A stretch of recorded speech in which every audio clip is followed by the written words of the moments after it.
I gotta turn the light up behind me. Turn the light out. Turn the light out, baby. Turn the light out, baby. Turn the light out. Yeah. And we got little Puggy. Pugs in space. Pugs in space. Pugs in space. All right, buddy. Down you go. Yeah. How you guys all doing today? Hung out with a friend today, got my little Puggy back, right? Oh, aren't you a sweet little guy? Yeah, you're the sweetest little guy. So, lovely day today. Mocked already in with the 7. Bit early on that mocked, but just gonna settle in. Maybe here, I'll play a quick tune. Let's play a quick tune. You got a request, mocked? You got a request? Maybe I'll play, yeah, let's play this one. I played this for my friend. She really loved it. Here we go. Hey, bud, how you doing? Hey, Major.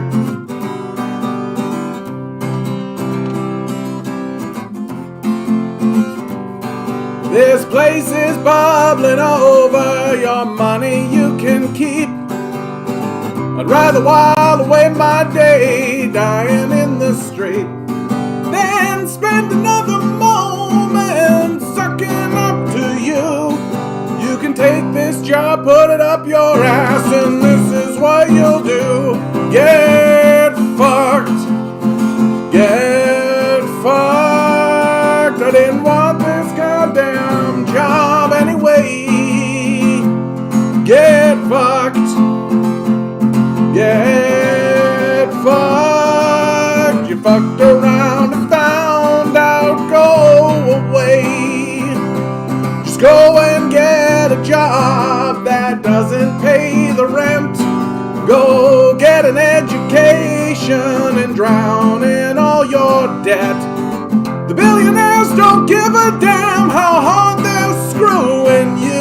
So let's all send a message and tell them what to do. Get fucked. Get fucked. I didn't want this goddamn job anyway. Get fucked. Get fucked. You fucked around and found out. Go away. We're all in this together, so long as you do all the work. Slave away your better days, making money for some jerk. This deal ain't no kind of life, it makes me wanna scream. Let's round these motherfuckers up and get the guillotines. Get fucked. Get fucked. I didn't want this goddamn job anyway. Get fucked. Get fucked. You fucked around and found out. Go away. Love that tune, man. That's a fun tune to play. It's got like a real achy breaky heart sort of vibe to it. We're walking around the city of China here. Nanking, I think. We're walking around one of the cities of China. One of the new people showed me this channel, and I'm in love with it. I'm in love with just like spending some time in China, just walking around the streets, right? How lovely. What a lovely place. All right. Let's pause this for a moment. Head over. We've got a 7 on the table for Mocked, who I feel is picking lots of 7s. Oh, get stuffed. Here we go. Yes, for today's good call, number. Major. All right, here we go. It's December 8th, I'm going with a 3. 2021. Here we go. 10 balls. Well, thanks, Jared. That's Each sweet. I don't like to ball has compare a myself number. to the Sirs. I think Lance is doing a great job. Numbers 1 through 10. Ezial with a 3. Swirl the numbers. Swirl the numbers. Here we go. We got a 5 from Major. Oh, Pick low a number. stakes, low chances here, guys. 30%. Here we go. I feel the 3. You and me, Ezial. Arian with 9, Nanya with a 2. 5. Major. Ding ding ding ding ding ding ding ding ding ding ding ding ding ding ding ding ding ding ding. Do do do do do do do do.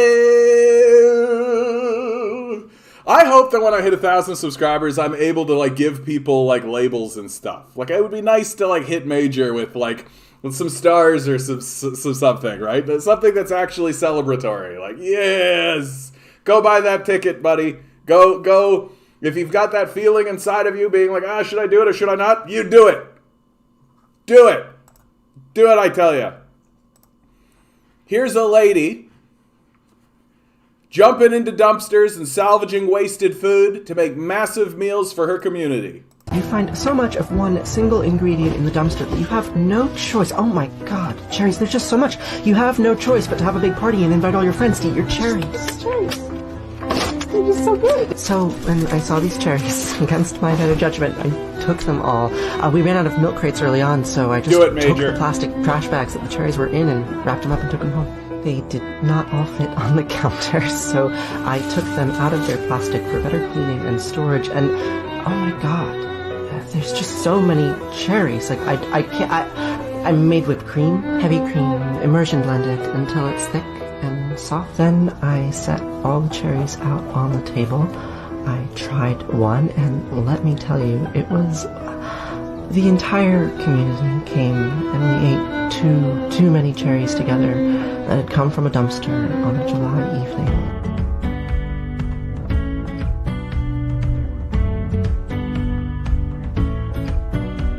Yeah, this system, man. Absolutely, SEO.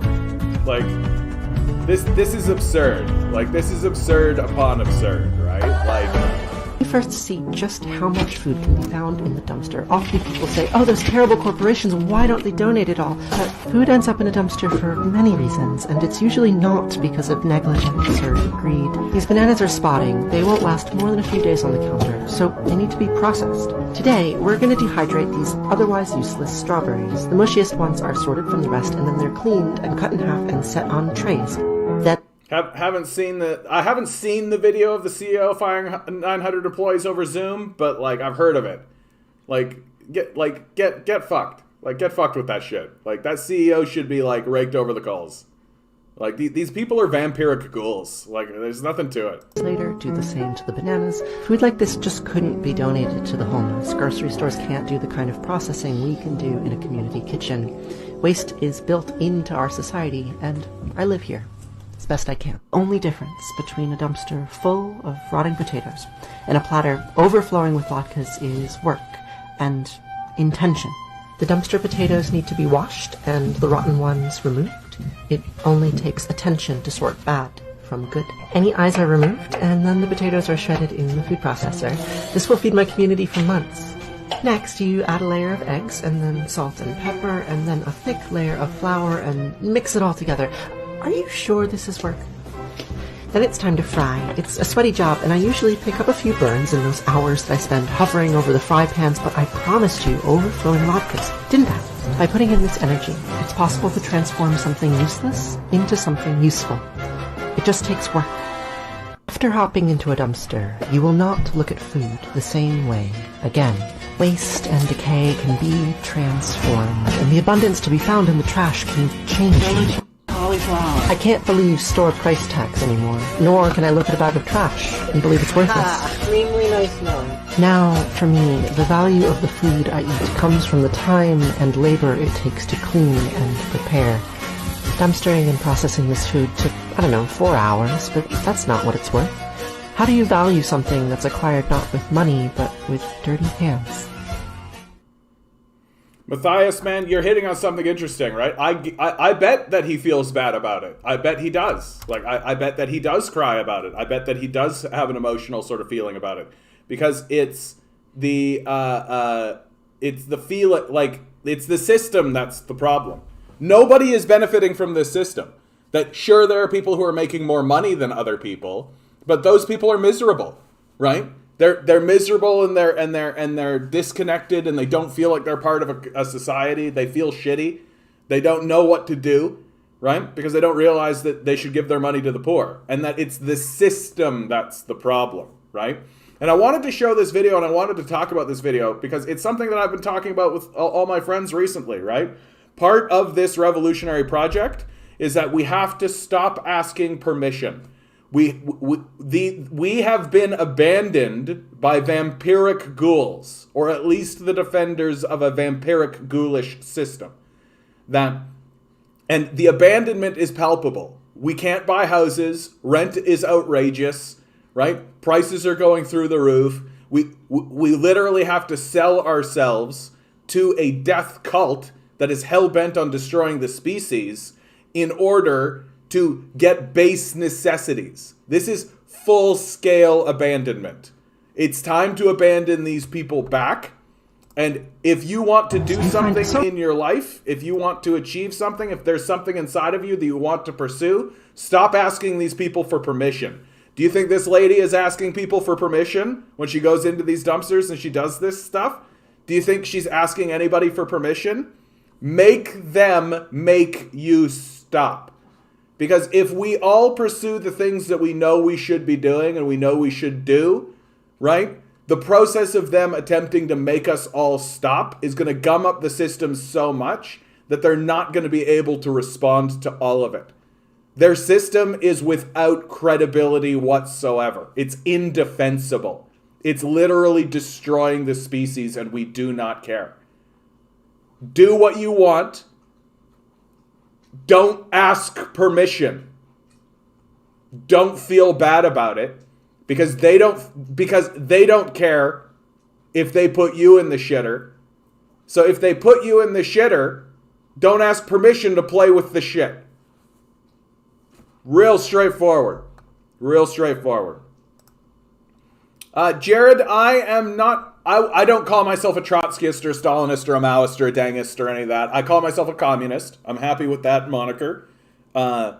I see all of the contributors to the communist project as equivalents. I'm not a fundamentalist, right? That I know lots of Trotskyists, like I know lots of people who consider themselves Trotskyists. I don't really buy in. Like, I think that Stalin was a fine contributor to the communist project, that he had his own position, that he and Trotsky ran into one another and Stalin won. Like, that's really the long and short of it. That Stalin and Trotsky had a political battle where they butt heads after the death of Lenin. Stalin wins, right? Like it or leave it. You can get huffy about it if you want, but that's the truth. Stalin won. And to pretend like Stalin was not a communist, or to pretend like Stalin didn't contribute greatly to the communist project, I think is just kind of a form of madness, honestly. Like, I think that you're not really paying attention to Stalin's legacy if you're doing that. And similarly, I think that Trotsky was instrumental to the Russian Revolution and instrumental to the rise of communism in his own country, and a virulent defender, and he fought against it. I just think that Trotsky and Stalin both were very prideful, larger-than-life sort of figures, and they couldn't come to terms with one another.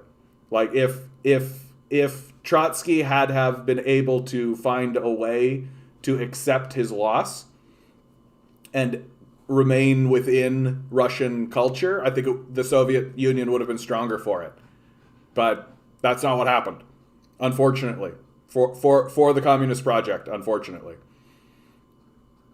And I find that being a fundamentalist on these lines is unhelpful. I see it. I see the people that I would consider like fundamentalist Trotskyists. I see how it alienates people. I see how it chases people away. That people get really like okay about it when you start getting on these Trotsky lines. Who killed JFK? Probably the CIA. Like, probably. Who is the trigger man? I mean, I don't know, but it's probably the CIA. It just makes sense, honestly. We were so scared of food going bad as a kid, we just cut mold off cheese. Yeah. Well, because it's not about the food going bad. It's about selling it, right? It's about selling it. And they don't want to go into this game of like reducing prices, and they don't want to go into this game of negotiation with the public. because they would eventually have to admit to the public that food should probably be a lot cheaper than it actually is, right? We produce so much food and we throw away so much food.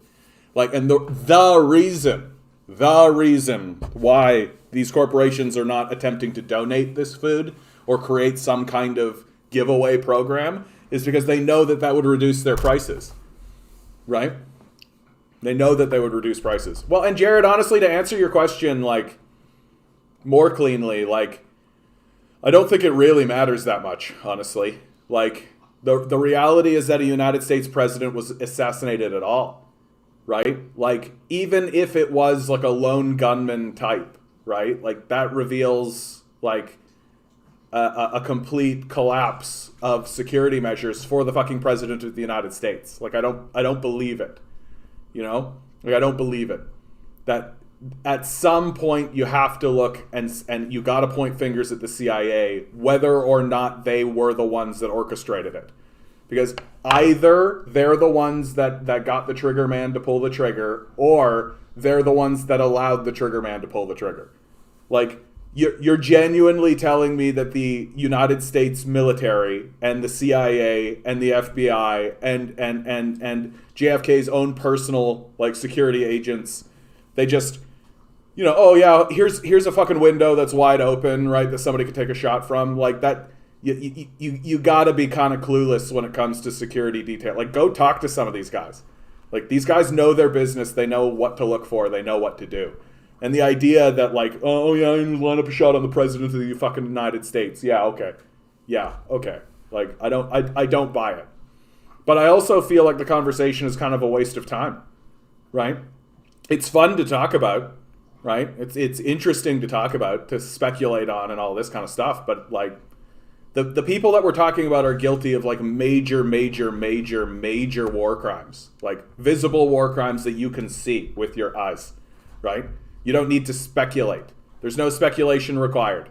You can see, like, men like Nixon, right? Nixon dropped like 700,000 bombs on Cambodia and Laos, right? Like, the Vietnam War. Like, these people are despicable, gross, disgusting people who are guilty of significant war crimes that should have them tried at The Hague. Who gives a shit who killed JFK?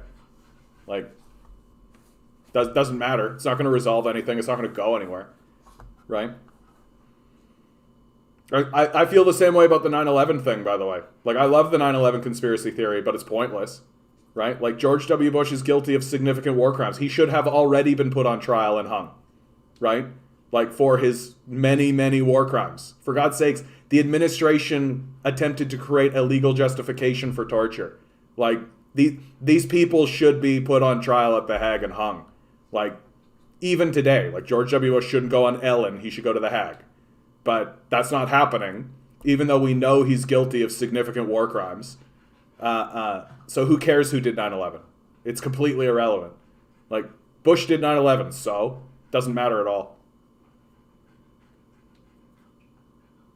Yeah, some companies pour acid and poison on wasted food to dissuade people from scavenging it. Yeah, because you gotta keep prices high, right? If you start giving food away, right? If you start giving food away for free, it drops prices. How do you feel about the Elon Musk quote, government has a monopoly on violence? I mean, that's not an Elon Musk quote. Like, government has a monopoly on violence. And that's like I forget who actually, but that's like Vladimir, like Lenin says that, Stalin has said that, right? The government has a monopoly on violence. Yeah. I mean, if you actually live in a democracy and you actually live in a civil society, that's kind of the way you want it, right? It only gets sticky once the oligarchs take over, and once you're look, I'm gonna restate this in a way that makes sense. Legitimate government has a monopoly on violence because you want it to be that way. You want a legitimate government to have a monopoly on violence, to enforce its laws and to enforce everything. Illegitimate governments that are no longer responding to the people do not have a monopoly on violence because they're illegitimate. You don't need to follow their laws. Very, very simply, right? Like, suicidal nations don't have fucking laws. Like a ruling class that's abandoning its responsibilities to its citizenry don't have laws that you need to follow. Like there's no such thing as like rules and laws given by a tyrannical psychopath nation. Like that's not real. So like legitimate governments have a monopoly on violence because that they are upheld by the people. Illegitimate governments who maintain power through that violence and through control, they don't have authority. Like they have thugs. That's all they have.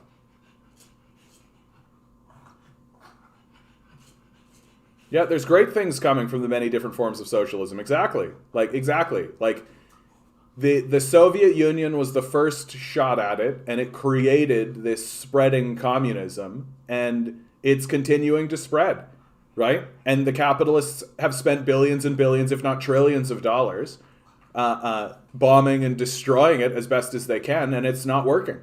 If anything, it's showing the resilience of the communist system, right? If JH shouts out on this channel and not mine, I'll be pissed. I don't know who JH is. Rothburn, did you hear about the LASD gangs F12? It's a crazy thing I learned about today. Did you hear about that? What the heck? What are you talking about, bud? LASD gangs F12. Oh yeah, how LA County Sheriff's gangs started. That's fun. An examination of the first documented gangs in the Los Angeles County Sheriff's Department. I mean, this is only a matter of time, right? Like, it is actually only a matter of time until the gangs that exist in the prison system begin to amalgamate with the police forces. Like, there are at least 18 gangs within the Los Angeles County Sheriff's Department, right? Like, your government doesn't have a monopoly on violence under these circumstances because your government is no longer like operating for the interests of the populace. Like they have fallen to gangs. At least 4 of them had a mental illness. Los Angeles County keeps a list of lawsuits related to deputy gangs. Litigation related to these cases has cost the county just over $100 million. Yeah, like, come on. Like, come on. There's no we're getting the Wayside Whiteys.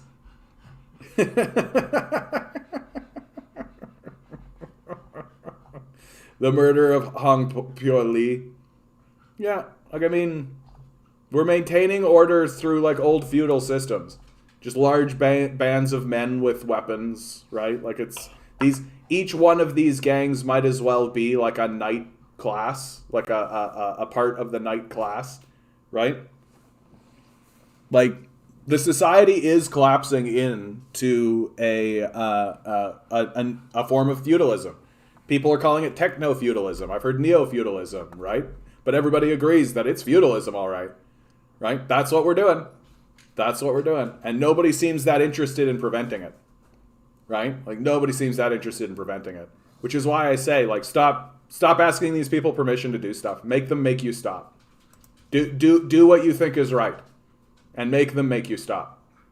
Force them to take the time, force them to take the energy, because if you bear the brunt of the punishment, or if you bear the brunt of their ire, there are other people who are getting away with it. Like, this is where it's coming to. Like, we've got to start grinding ourselves into the gears of this machine. We have to do it. There's no alternative. There's no other thing to do. The system is so without credibility. It has abandoned everybody, literally everybody. And there's no reason to continue participating in it. Like, literally, it has no authority. It has no authority over you.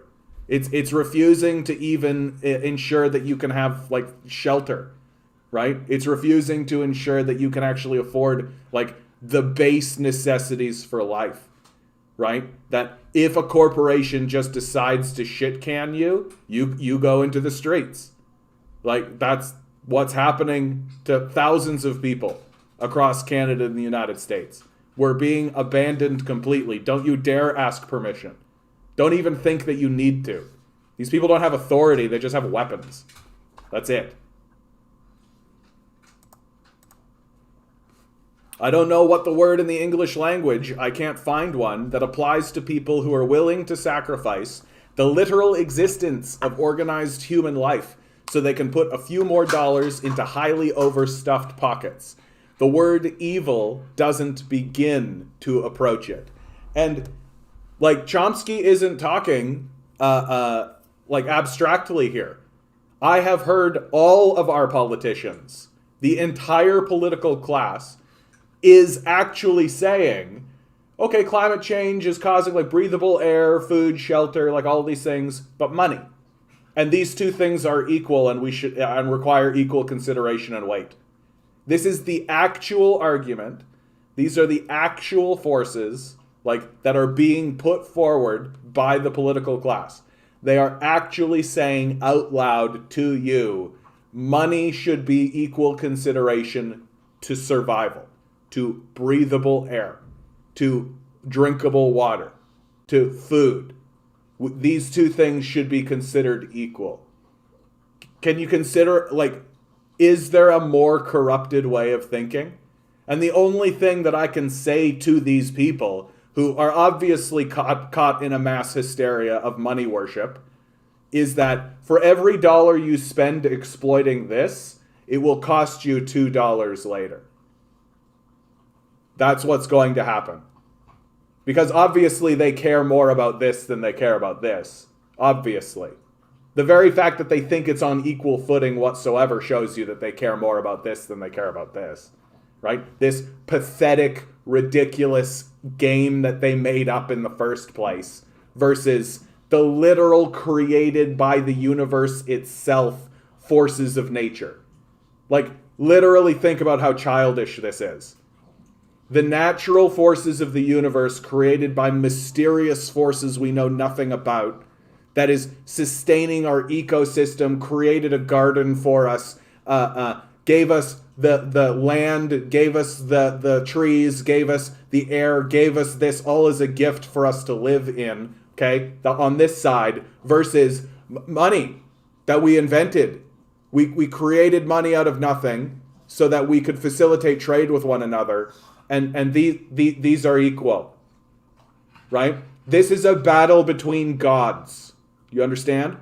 In theological terms, this is a battle between gods, right? On this side, you have God, the force of nature, the creative energy that is the basis of our survival and the basis of our existence itself. And on this side, you have an invisible false god that is incapable of sustaining even the most basic systems of survival. Which one of these two do you think wins out? Which one of these two do you think wins out? And oh, incidentally, any literature that you have to read on the subject is very explicit when it says that God doesn't give a fuck if you get wiped out. This guy, right? This over here does not give a fuck if you have to get wiped out to see how stupid and childish this is. Right? Oh, you choose this, do you? Or you even elevate this to be equal, do you?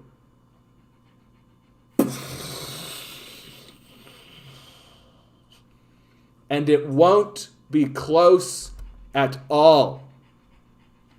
That when the wildfire sweeps through your city, it will happen so quickly that the fire trucks won't be able to get out of the fire building. Your walls will melt. Your bones will blaze. You will attempt to turn on your water taps to get cool water, and the water that comes out will be boiled. These are the same, though. We've got to put equal consideration, and God is...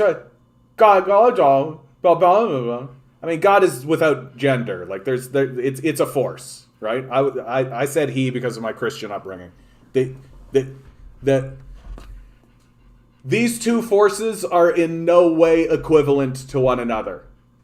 And the very idea that we're supposed to put this on the same stratosphere as this tells you how deluded and hysterical we have become as a people.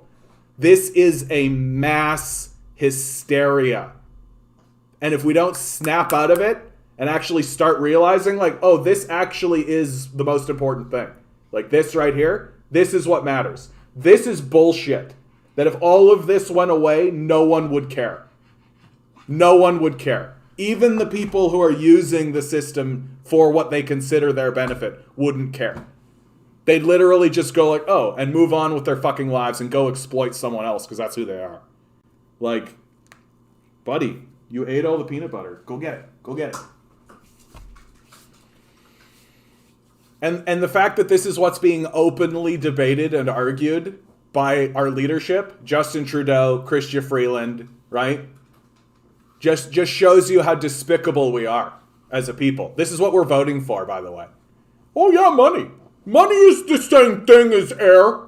Yeah, money is the same as air. Yeah, I mean, we gotta breathe air, but you know, money is what really, matters. Like, get fucked. Like, get fucked. It's embarrassing at this point. Like, and that's what it is. It's just fucking embarrassing. Like, we can't be this stupid, can we? We can't be so stupid that we genuinely think that, like, oh, that billionaire has extra money. That's good. I mean, the British Columbia is completely flooded and on fire, but that billionaire's got money. So that's really good. Like, eliminate the billionaire class, get rid of these fucking frauds, right? Start paying homage to the actual forces that matter in the world. Like, ugh, it's gross. It's just fucking gross where we're at. Ugh. Put that back here. I'm gonna need that later.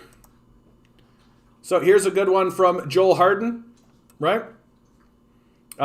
If this is what the NDP bring to their campaign trail, they'll win. I don't think we'll see it though. But here it is. Who's a low-income tenant who talked to me about what he was going through, who had lived in a unit infested with bugs, with constant issues with some of the major utilities and aspects of his unit. And he went with a constant constructive approach to his landlord to say, hey, let's work together to fix this. Constant non-answer, constant delay. Who did he sign up with, Speaker? He signed up with Acorn, Ottawa Acorn, and tenant to tenant through mutual aid, they helped fix Darren's unit. But what happened more recently to Darren is that his landlord was asking him to move out, was incentivizing him to move out, was giving him a cash bonus to move out. And why?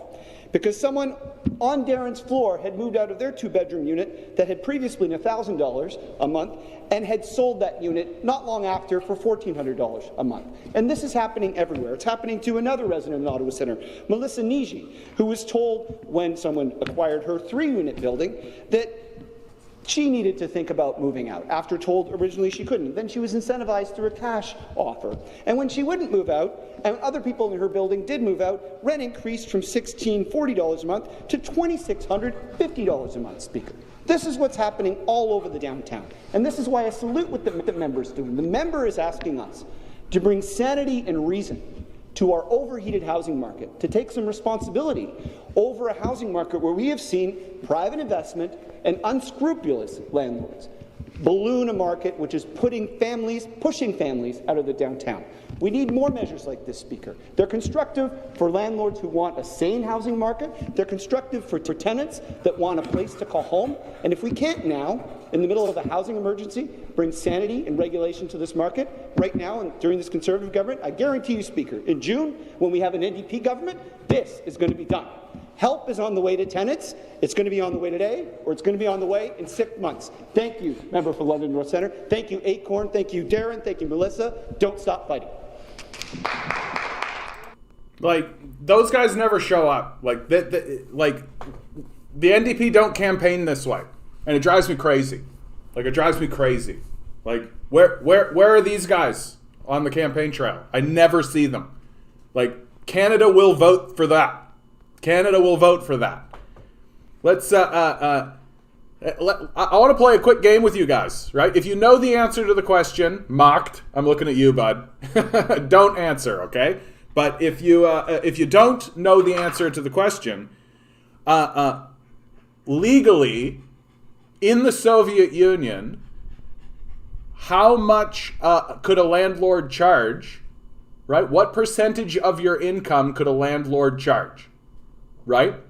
We are being charged between 50 and 60% of the wage, right? If you are at the minimum wage, you give away 50 to 60% of your money to these fucking scalpers, right? What percentage was it in the Soviet Union? I'm going to put that question out there and we'll see some answers in the chat. Banned for decades, releasing oil sands tailings water is now on the horizon. Some indigenous groups say they are stuck choosing between environmentally risky options. The federal government has begun developing regulations to allow oil sand operators in northern Alberta to begin releasing treated tailings water back into the environment, something that's been prohibited for decades. Currently, companies must store any water used to extract oil during the mining process because it becomes toxic. The massive above-ground lakes are known as tailings ponds, which are harmful to wildlife and have resulted in the death of birds who land on the water on multiple occasions.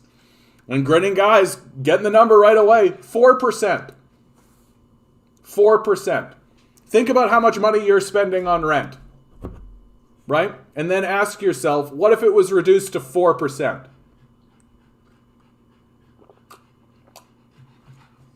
Like,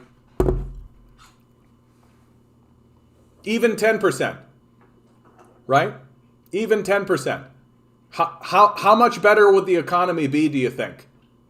Right? Sure, a couple of scalpers would have less money, right? Or they would have less big giant piles of money. But everybody else would have more money, right? I myself would have like 40% more money. Like, are you kidding me? Like, are you kidding me?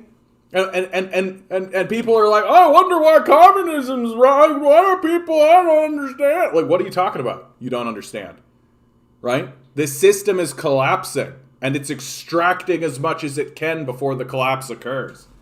Like, the myth of billionaire philanthropy. Private sector charity only works when there's a profit to the provider, i.e. tax cut, political access. The money generated hardly ever benefits the targeted group. Yeah, like, it's why would anyone just give their money away, right? They've spent their entire life extracting money. Why are they just turning around and giving it away? No, like, these guys don't look at it this way. They don't look at, like, if a man like Jeff Bezos was actually interested in philanthropy, if he was actually interested in charity, he could literally walk down the streets of the city giving thousands of dollars to people. Literally just walk down the streets and have like wads of hundreds and just throw them at people. Like, he could do that. He could do that all fucking day. That could be his life. Literally, like, and I don't know why anybody wouldn't want to do this. Can you imagine? Like, people would think you're the coolest guy ever. People would think you're the awesomest person in the world. Just literally like, there you go, there you go, there you go, there you go. These guys could be funding, like, they could be spending their money on a political class that would actually be fighting against issues like climate change, would actually be fighting against issues of poverty, actually doing any of that kind of stuff. Philanthropy is such bullshit. It's just another form of bribery. Oh yeah, I'm gonna give $100 million to my buddy over here so that he'll be loyal to me and do everything I say. Right? Like, and $100 million for fucking Jeff Bezos, it's like dropping a penny. Like, he doesn't give a fuck. Like, that's nothing to him. Like, we're such an embarrassing people. Yeah, I just keep sitting around saying, what the fuck are we doing a lot lately? It's a good question to ask, bud. It's the question to ask. Like, what the fuck are we doing? Like, what the fuck are we doing? Like, this is a crucial and key question to be asking. And, like, until we figure out what the fuck we're doing, we should probably stop, right? We should probably take a breather, take a breath, take a little bit of a, like, oh, fuck, like, this system is a failure. It doesn't actually work. Nature itself despises it, right? Like, It's not benefiting the poor, certainly. It's not benefiting the middle class, who is now destroyed, right? And it's not even benefiting the rich, who are miserable all the time. Like, who are the beneficiaries here? Like, at this stage in the game, if it was suddenly revealed that there was like an Illuminati cabal of literal vampires, like a vampire and a ghoul and like the classic devil with the horns, right? And they all had like a council and they had broken the world up and like the vampires will take Wisconsin and that kind of thing, I would be like, oh yeah. Like, wouldn't surprise me even a second. I wouldn't be sitting here being like, guys, you'll never believe it. Like, that's not how I would be talking. I'd be like, oh yeah, guys, this explains a lot, right? Yeah, when we smashed that particle at the Long Hadron Collider, it actually literally opened up a hellgate. It opened up a literal portal to hell itself. And a bunch of demons came out. And now those demons have seized control of our society and are actively working to turn this place into hell. Like, it would explain a lot. I'd be like, oh.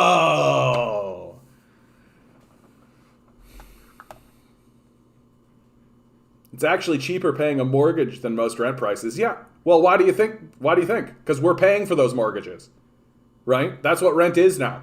Like, we're buying other people's houses for them. Like, it's gross. It's literal slavery. Like, it's a disgusting slave system we have. But the bureaucracy required to process rent control would be what? For real. Like, what would it be?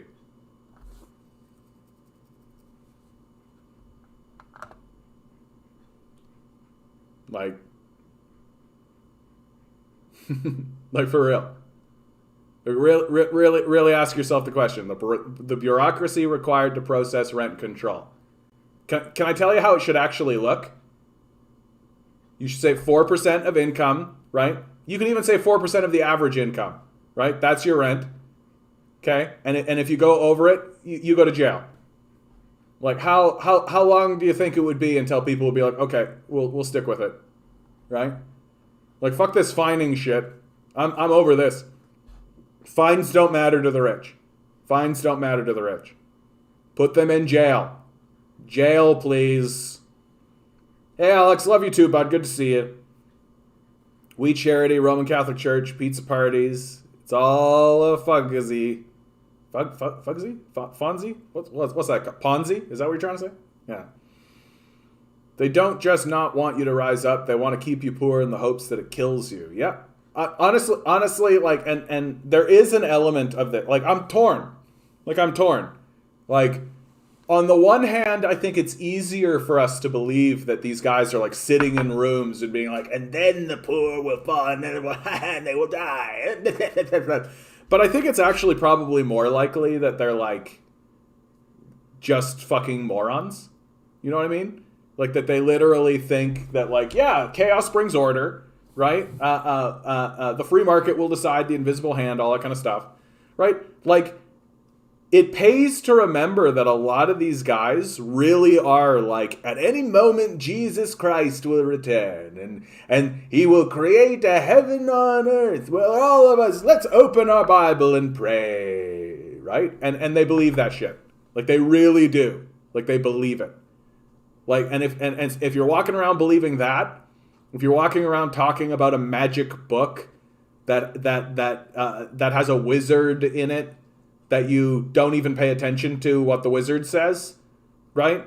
You just like think that your magic book has all the just affirms your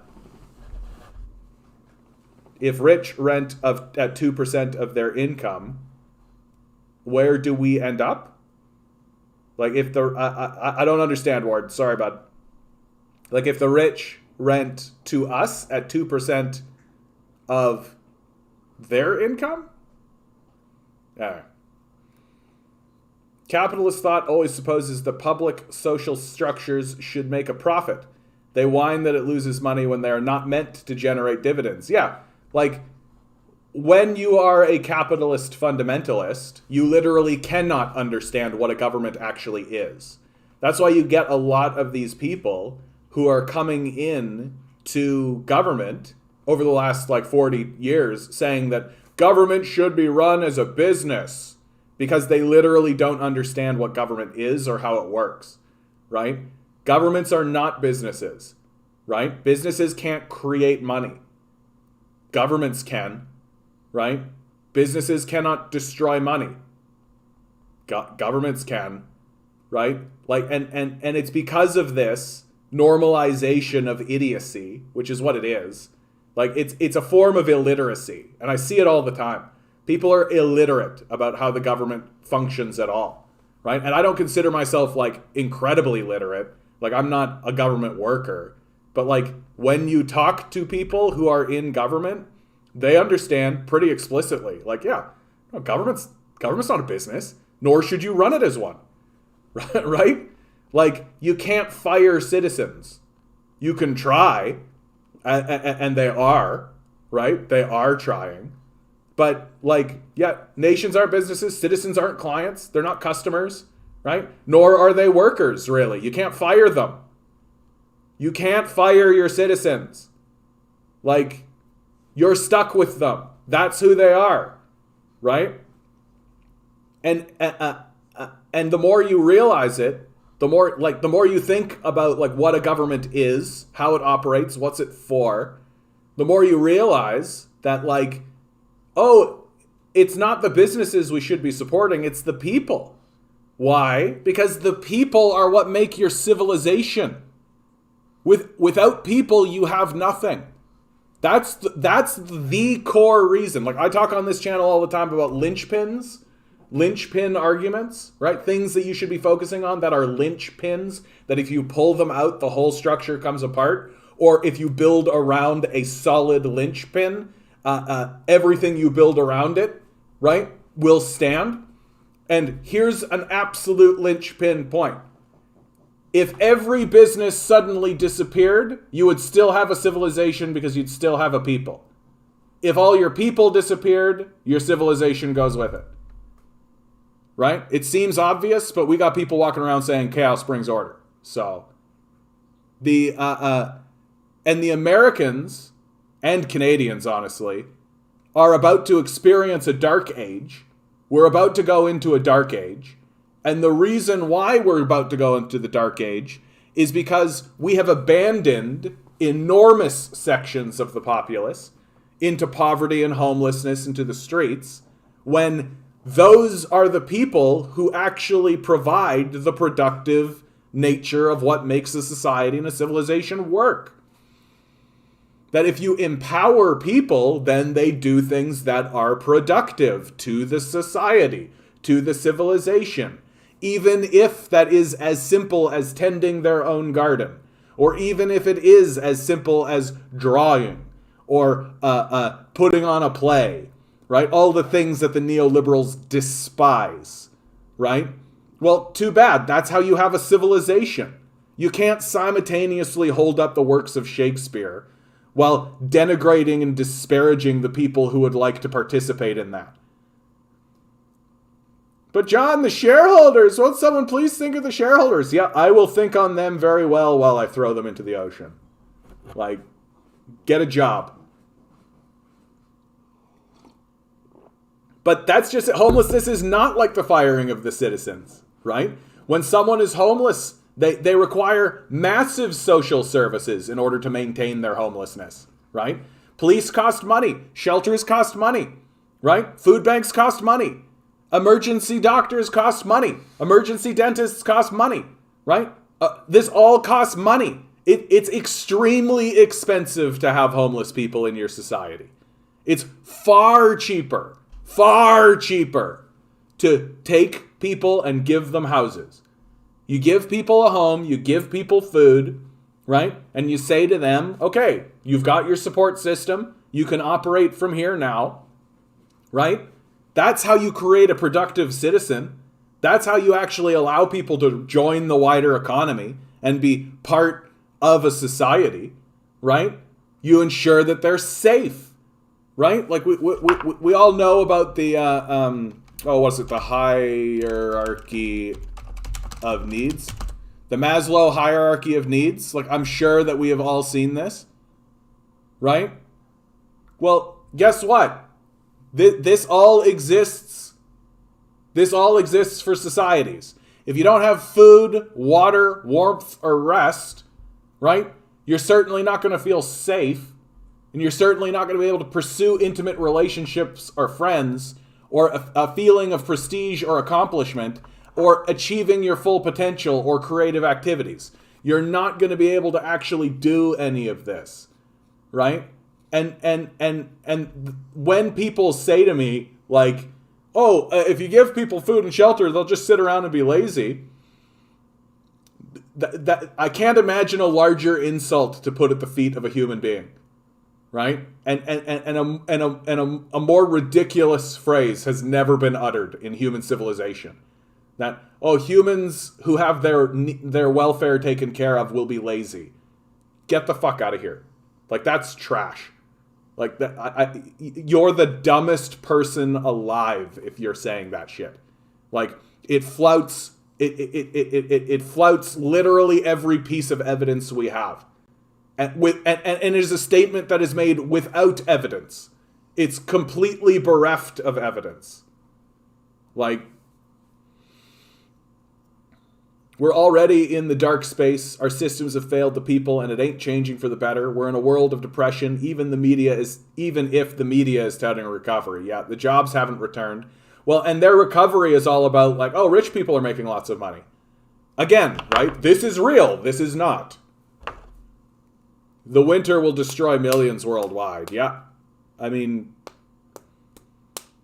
no, it's going to be brutal. Like, it's going to be brutal. Like, this is why we need to get into, like, we need to normalize revolt and rebellion. Like, the system is failed. Like, it's already a failure, and it's not going to recover. And it won't be for want of trying, right? They'll put in a lot of energy to try and get this zombie corpse to keep shambling along. They'll put in a lot of energy, right?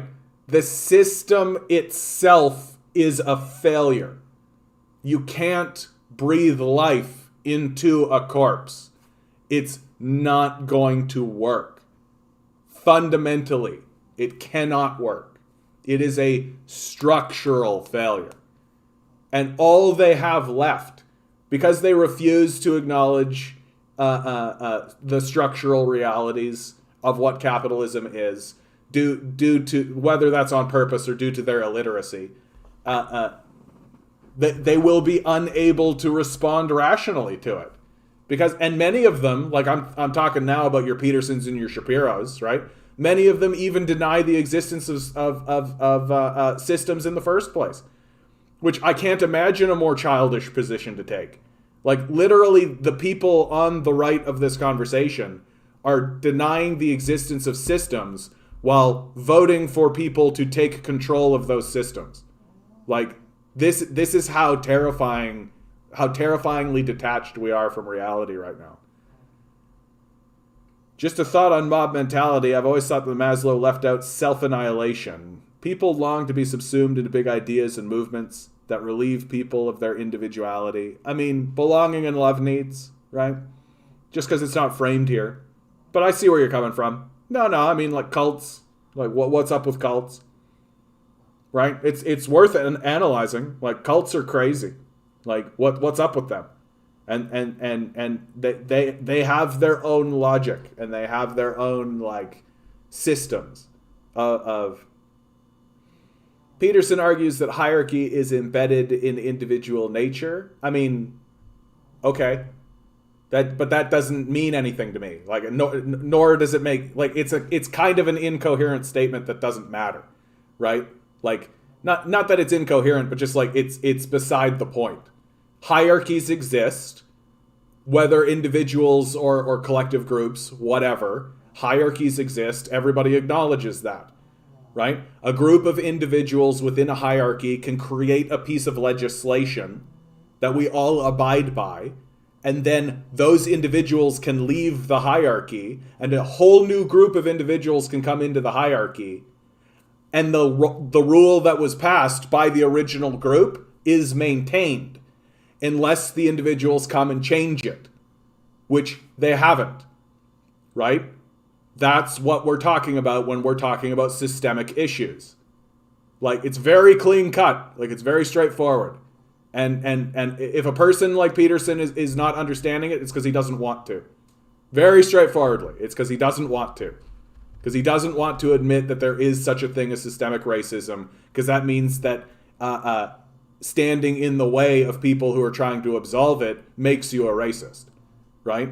Like, the Indian Act is a very clean example of this. Clear example. It's completely irrelevant if the people who are in the hierarchy are individually minded or in a collective or any of that. It's completely irrelevant. Like, the only reason Peterson is talking about it is because Peterson's role in all of this is obfuscation. It's the reason why he refuses to openly reveal the linchpin of his thinking, because I don't think he even knows, right? Because he's not actually that clever a guy. He just talks a lot. The terrible effect of deregulation since the Mulroney years and continued ever since. Yeah, I mean, like, that's the beginning of neoliberalism, right? The neoliberal agenda really begins with, like, Mulroney, Thatcher, and Reagan. Have a good one, Alex. Thanks for popping in, bud. It's just too bad that the decline of the system hurts the supporters of the system the least. Yeah. No, that's true. I mean, and that's, what are you going to do? Like, what are you going to do? The only vengeance we will actually have against these vampires is dismantling the systems that they erected. Like, that's it. The best examples of hierarchy in nature is the tiny-brained insects that have hierarchy built into their bodies, ants and bees. Well, I mean, and the nature of a lot of those hierarchies are not very well understood, right? Like, we tend to misunderstand the hierarchy of bees, for example. I was a beekeeper for a while. We have this sort of belief that they are a hive mind, and that they all subserviate themselves to the queen, right? But, like, the bees don't really pay much attention to the queen in terms of decision making, right? They pay attention to the queen in terms of survival, right? Like, the relationship is closer to a mother than it is a queen, right? That the decisions that are made in the hive are actually made democratically. They actually make democratic decisions. Like, a bee will come in and say, like, hey, like, there aren't that many decisions that need to be made in a hive, but splitting the hive is one of them, right? And where does the hive go? The hive that's going to split and leave, where does it go? And so bees will come into the hive, right? And they communicate through dance, and we've actually deciphered their language, so we know what they're saying to each other, right? And so they'll communicate where they want to go through dance. So, like, a bee will come in and start, like, doing this shit, like, and other bees will, like, pick up the dance. So you'll have a whole bunch of bees going like this, and then you can have another bee show up and be like, no, that's no good. You want to go like this, like we want to go here, right? And then other bees can pick that up. And this turns into, quite literally, a dance-off. Quite literally. Like, where groups of bees will dance, and whoever gains the most speed or emphasis, right, is typically the winner. This does have the potential to split these groups, and they'll leave and do their own thing as well. That's very rare, though. But so, like, the whole process is democratic, built in naturally. This idea that, like, it's all a hierarchy upon which stands a dictator. Well, I have a very clear example of that not existing in nature. Bees. Very simply. Right? And this is the problem I have generally with the it's in nature argument. You can find anything in nature, dude. Nature's far more complicated than we think. Like, it's far more complex and far more... there's a lot of shit going on in nature. Like, if all you do is look at nature to confirm your bias, you'll find exactly what you need. You want to confirm that being a serial killer is completely fine, right? Look at cats, right? You want to confirm that being a rapist is completely fine? Look at koala, right? You want to confirm that some of the most dark, bleak, like, absurdist actions that a human can commit are completely fine because you're justifying it by nature? You can. Without a doubt. It's completely cool to kill my children. Cougars kill their children. What's the trouble? right? Like, it's not a good idea. It's not a good argument. Ugh. Especially when you're like Peterson and you don't actually know anything about nature. We can change that, Loaf. The U.S. military top strategy has always been to disrupt trade routes and starve resources. Protesting and shutting down the 401 is equivalent to that. Yeah, that's where we're going to get there. Like, that's the Extinction Rebellion is already doing that kind of stuff. But that is what it's going to take. Like, it's going to take big mass protest and big mass blockades.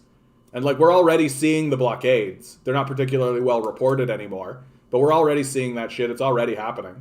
And like, we have to keep it up. And it's going to have to be like permanent shit. Like, we're going to have to do serious stuff to get these psychopaths to stop doing what they're doing. And to get people who are caught in the mass hysteria to actually snap out of it. Yeah, the whole alpha wolf study completely debunked too. Hierarchies in nature are not as simple things that humans try to reduce them to. Yeah. Like we all acknowledge that hierarchies not only exist, but are also useful. Right? They are useful. They're good organizational structures, right? And like, but that conversation is completely beside the point, and in fact misses the point largely, right? Like, why the fuck is it being brought up that there are hierarchies in society that individuals are a part of? Like, so, like, what does that have to do with anything? Like, what we know, like, what does that have to do with anything? Right? Like, especially as you deny the existence of systemic racism and shit like this. It's like, so you acknowledge the hierarchies, but you don't actually understand how they function, right? Or how they work. We are nature. Everything we do is fine. Yeah, there you go, Major. Right? We are nature. We don't need to reform ourselves or change ourselves, which is, in fact, our superpower. Like, this is what drives me crazy about the neoliberals and this, like, and especially this argument of nature, right? We have a skill. We have a skill.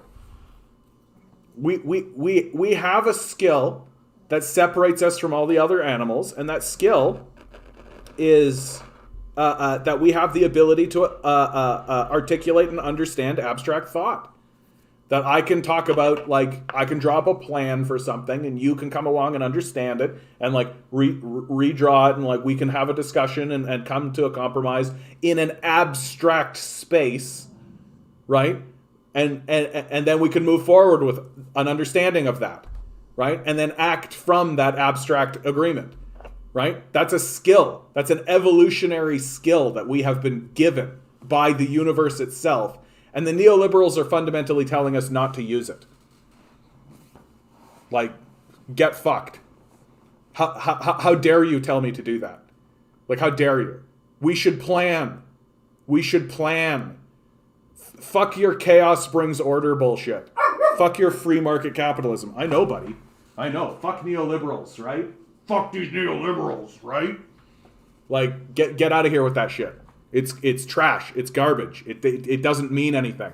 It's just sloganeering so that people can say to themselves, yeah, free market capitalism. Yeah, the invisible hand of the market will decide. That's right. Chaos brings order. That's right. Chaos brings order.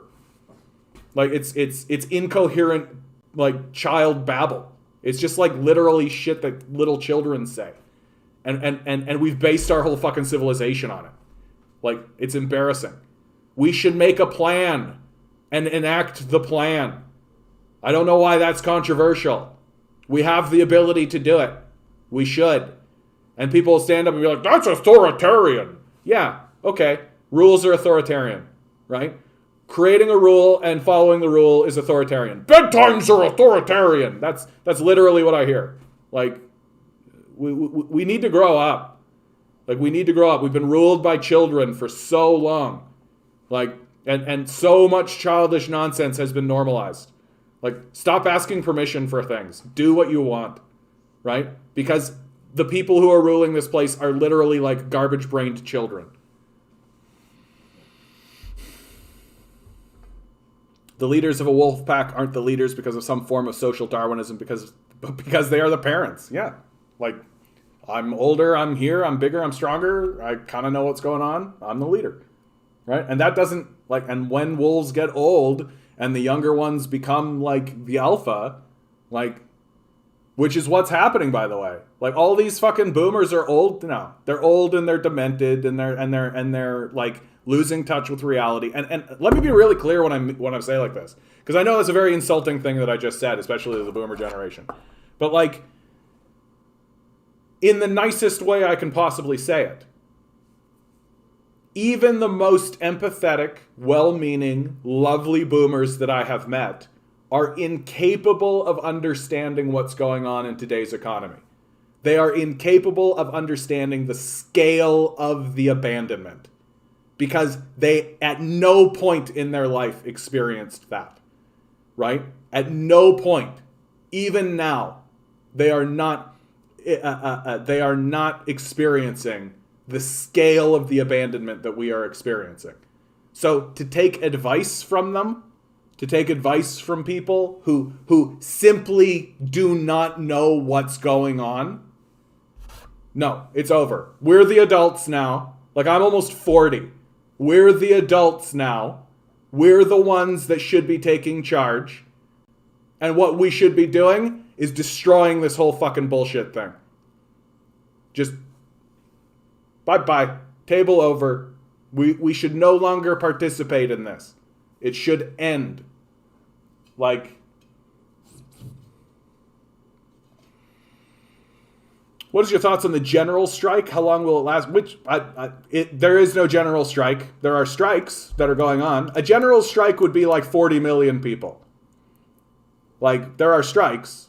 Are you talking about, like, the Great Resignation? Like, I'm glad to see that it's beginning.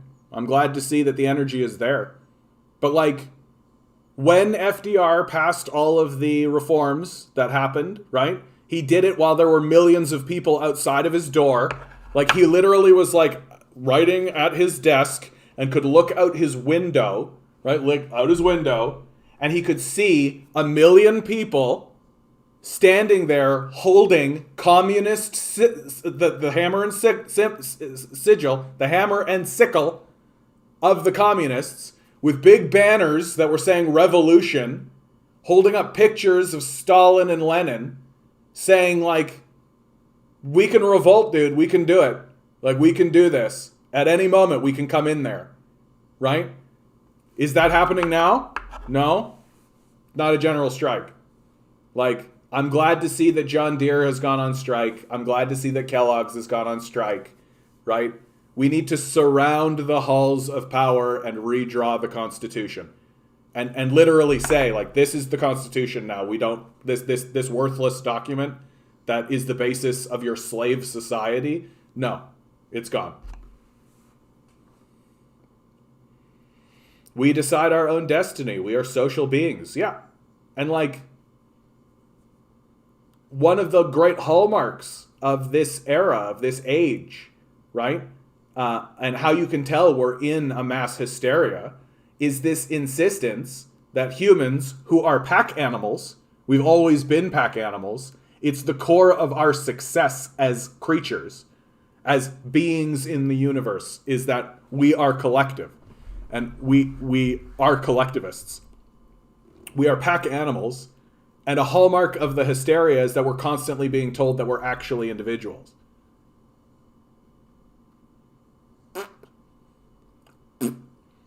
It's like total trash. Like, it's total trash. Like, stuff that's been refuted from, like, from the 16th century. Like, people writing, like, no man is an island. Like, this kind of shit. Like, no, we are not individuals individualizing our individualism. You literally, like, you want to see a society that does that? You can look at the United States. Right? Like, there's a plague coming through. Everybody put a piece of cloth over your face. Well, I want my fruit. It's my fruit. I don't want to go to my... I should be able to go to this Walmart. I should be able to go to this Walmart and get what I want. I don't want to pull out. This is as bad as the Holocaust. So you see what happens if you start thinking this way. And you buy into the hysteria. And that's what it is. Like, I don't know what else to call it. Like, what do you call a guy storming into a Walmart, throwing a temper tantrum, right? Having to get dragged out of the Walmart because he refuses to literally go for fucking what, 15, 20 minutes? It's a hysteria. Like, it's a hysteria. Even if you thought that it was bullshit, right? Even if you were standing there being like, this is bullshit, mask on the face, not gonna do fucking anything. Who gives a shit about this? All that kind of stuff. Oh, it's total fucking bullshit. What a dumb idea. Such a fucking stupid thing. You'd walk up to the door and somebody would be like, sir, I need you to wear a mask if you want to come in here. Oh, you're fucking dumb bullshit. Like, oh, fucking, this is so goddamn stupid. I think everything's so stupid. Like, that I would be like, yeah, okay, there's like just like a curmudgeonly asshole, right? That's not a hysteria. That's just a guy being a dickhead. But when he's asked by a fellow community member that if you would like to come into this establishment, you got to wear this piece of cloth over your face, right? Any rational, reasonable, free-thinking, like, clear-minded individual is just going to say, like, well, that guy who is, like, the doorman to this establishment says I got to do it, and so I'll do it. And it's not like it's not an oppression. It's not like it's barely even an ask. Like, it's literally on the same level as like a dress code. So, sorry, sir, no shoes, no shirt, no service. As oppression is as bad as the Holocaust. Like, that's the level we're talking about here. Like, we're literally saying, like, bud, you got to wear a shirt if you want to come into this establishment. You got to wear shoes if you want to be in this establishment. Right? There's a sign right there. No shoes, no shirt, no service. Well, no mask, no shoes, no shirt, no service. Oh! It's a hysteria. We're in a hysteria. The last federal election showed us no profound difference with the political parties, finger-pointing and virtue signaling, yet nothing of substance to the general public. I would like to push back on that, Harry, because it is... the NDP have said, and Jagmeet Singh said on the election stage, or on the debate stage, that their intention is to get rid of fossil fuel subsidies. Now, you can debate whether or not they're serious, and there's plenty of evidence. Horgan's fucking NDP, which has been a complete sellout, is pretty good evidence that the NDP will sell out to corporate power, right? Rachel Notley's NDP, while an improvement from the Conservatives, have already had power once and shown that they're not that interested in a dramatic shift in how business is done, right? Like, so there's all the evidence on the table to show you that a man like Jagmeet Singh will take power and then kind of faff about and fuck about the way that the Liberals have, right? Wasting all this time, right? The Liberals are a complete and total waste of time. Like, what's their achievement? Marijuana? Oh, you said we could smoke a plant, we were smoking anyway. You did it. You did it.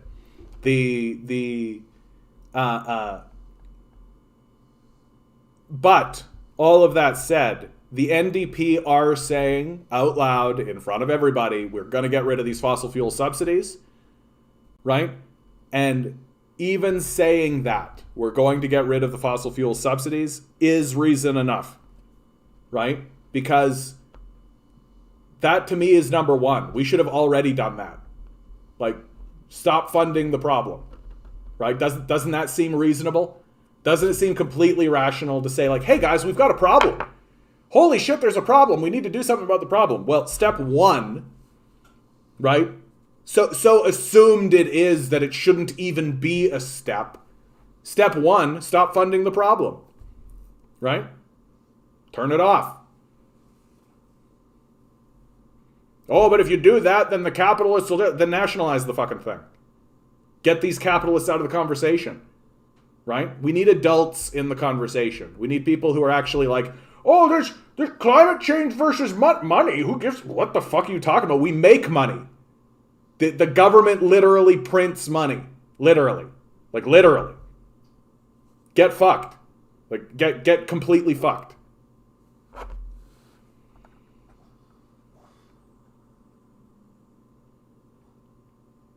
How about vaccination authority? Does democracy mean minority suffering. The vaccination issue is an interesting one. I don't really take a position, honestly. Like, I think that it is rational to listen to doctors and nurses and do what they ask. Like, I look at that more. I look at that more as a very cultural issue. Like, why wouldn't you want this? Like, it's this individuals individualizing their individualism rearing its head again. It's just like, and I genuinely do think that it just comes down to a bunch of people being like, you can't tell me what to do. Shh. Hey, you quit it. You quit it. Quit it. Like, it might come down to mandates. Like, that's how corrupted we are, right? It might come down to that. Where we're like, look, if we actually want to take this seriously, if we actually want to get this done and done away with, we might have to do it. Like, here in Canada, it's a little bit different. Like, we already have like 75% of the populace is vaccinated. Like, and for that reason, I kind of look at it as like 75% of us are already vaccinated. Like, it's not the crisis that's being presented to us. Like, it's not. I just don't think it's going to be necessary to mandate. I think that there's enough people who are actually cooperating and enough people who are going along with it. Like, and the people who are unvaccinated, like, it's not like the people who are unvaccinated are all living in a thing, like in a community, right, where it's just going to keep spreading amongst them, right? Like, they're as spread out as we are, right? Like, when you say it like, oh, 75%, that means 25% are unvaccinated. Yeah, 25% are all spread out through Canada. You know, I just don't see a need. If a community decided to mandate, then that's the community's decision, and I'm not gonna bother putting up a fuss about it. But if a community decided not to, I think that it's a conversation for everybody to have with one another and come to a agreement. And if you come to an agreement, I think if you want to believe that you are part of a society, which I think 30% of the society doesn't, then you should go along with it. But that's not how we are here in the West. We're still kind of squalling toddlers, really.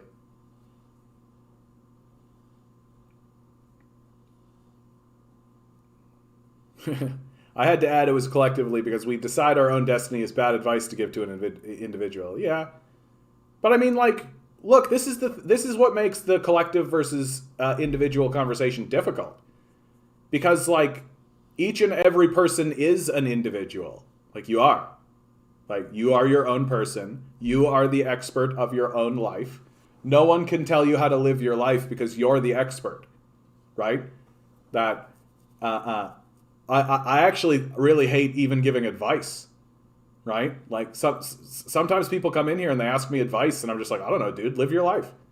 Look inside your heart, discover what it is you're here to accomplish or do. Because I think most people know what they're here to do. I think most people have an inkling or a suspicion or desire, right? I think most people, and even more than that, I think most people know it. Right? They're just either embarrassed by it or afraid of it or see nothing but the hurdles in the way of it or any of that kind of stuff. Like, the next time you have that feeling of this is what I should be pursuing and this is what I should be doing, I strongly suggest go write it down. Like, take a pen, write it down. Write it down on a piece of paper. Right? And do that every single time that happens. Right? And just keep writing it down, keep writing it down, keep writing it down, keep writing it down. And it can change, it can be different, right? And you're going to notice patterns, you're going to notice things, right? Like, your subconscious wants to tell you stuff. It really does. Like, what do you think dreams are? And, like, we know what we're here to do. Like, I started this YouTube channel 100% on this. It's something I'd been wanting to do for years. I'd wanted to do it for years, and I didn't do it because I kind of felt ashamed. I kind of felt like, oh, this is just kid shit, isn't it? This is just sort of bullshitty, like, kid stuff. Like, no one's going to take me seriously if I'm just like a YouTube guy. And then guys like Kyle Kalinske and David Dole show up. And I'm just like, oh, fuck, like, we can do this. Like, this is a thing that is real. People can do it. So here I am. And why? Because inside of myself, I always knew I wanted to. That's it. And so there's something inside of you. You know what it is. Like, maybe you're embarrassed by it. Maybe you're ashamed of it. Maybe you're afraid of it. Maybe you're not confident in it. But I'll do it anyway. Don't ask people permission. Don't ask people permission. They don't know. They don't know anything, right? Like if they did, you wouldn't feel bad about it. Like, you'd just be doing it. And it blows me away that our entire school system is not geared to figure this out, right? It blows me away that our entire education system is not geared to look at a person and say, what is it you're here to accomplish? What is the kernel of truth that only you can discover about yourself? What is it? Let's dig. Let's dig. And if you don't know what it is, then we're gonna figure it out. We're gonna dig around. We're gonna figure it out. We should be doing that for kids as young as 8. We should be saying to kids, like, there's something inside of you. Like, what do you want to do? What do you want to do? What do you see? What do you want to do? What do you want to accomplish? What do you want to help? What do you want to pursue? What is it that you're here for? Do you think? Right? And I almost guarantee a ton of them will just be like, I just want to play video games for a bit. And be like, okay, cool, off you go. I don't see a problem with that. Right? And then they'll come back, and then they'll come back, and then they'll come back, and then they'll come back, and then they'll come back, and then finally they'll be like, this is I'm here to dance. I'm here to feed people. I'm here to ride a bike across Canada. Like, and it's all good. Reality is far more complicated than we want to believe. Far more complicated. And complex and interesting. Like, this idea that we're just like, oh, go make money for a billionaire. Nah, get fucked. Those billionaires should just go get jobs. We make our own destiny in how we engage with the collective. Even the hermit must come to town once in a while for provisions. Yeah. Well, no man is an island, right? Like, that's one of... Is that John Stuart Mill? I keep saying the thing, and I forget the... No man is an island. John Donne. And it's just literally all about, like, you can say that you're an individual all you want, right? But that only goes so far, right? This is why I say never be a fundamentalist about things, right? Because if you're a fundamentalist about stuff, you get lost. You get lost, right? Like, because there is really no such thing as a core ideology that explains everything. It's just not real. Like, everything is like, there are kind of firm truisms in a minor macro sort of a sense, right? Like the statement that we are all individuals. Well, yeah, that's fundamentally true. We all have our own, like, individual experience, right? I am the expert of me and all of this, but we are also part of a quantum energy that is singular and it is the basis for all creation. So that individualism only goes so far, right? And it's the same about talking about being collective, right? That, of course, we're a collective. Like, we've got big hierarchies and organizations and all this kind of stuff, but at the same time, like, only I know what's going on inside of me, right? I am an individual in that sense. And that's an undeniable truth. Like, that's a truism. Like, that's an undeniable truism. And, like, that's why there's a negotiation between those two. And it should be a negotiation. And it has been a negotiation through time. But if you become a fundamentalist about one or the other, well, then that's where you start to get oppressive ideas and oppressive thoughts. Because if you're incapable of compromising, if it's your way or the highway, well, don't be too surprised if lots of people choose the highway. The internet has made choosing one's expert the name of the game. Yeah, there's truth to that. There is truth to that. I mean, for God's sakes, look at this channel. right? What am I an expert of, do you think?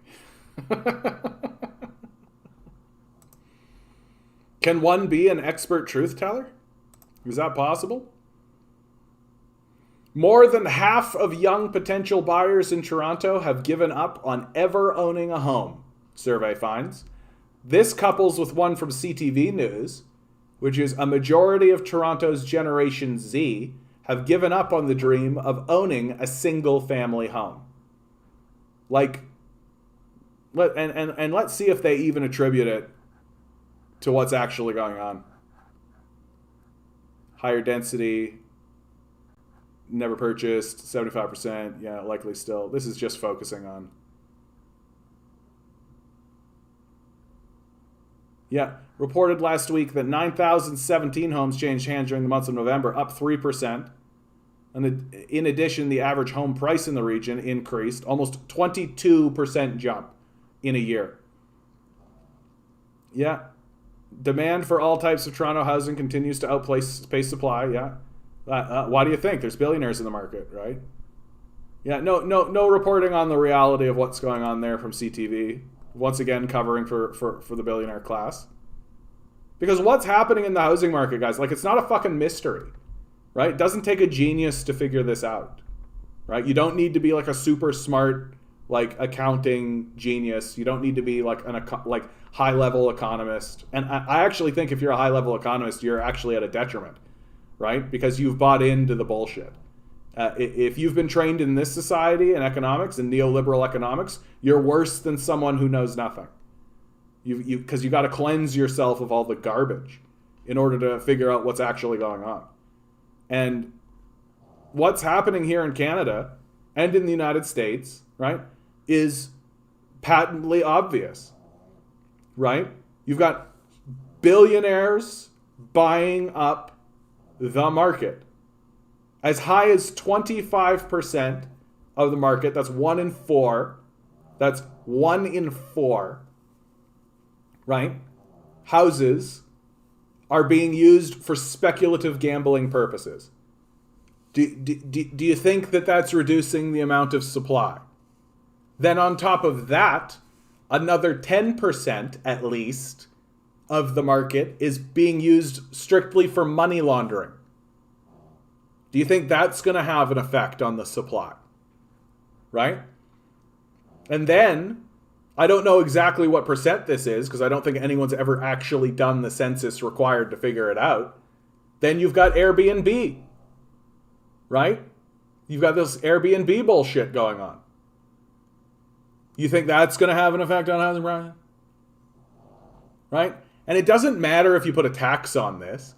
It doesn't matter if you actually put like you could tax it at 100%.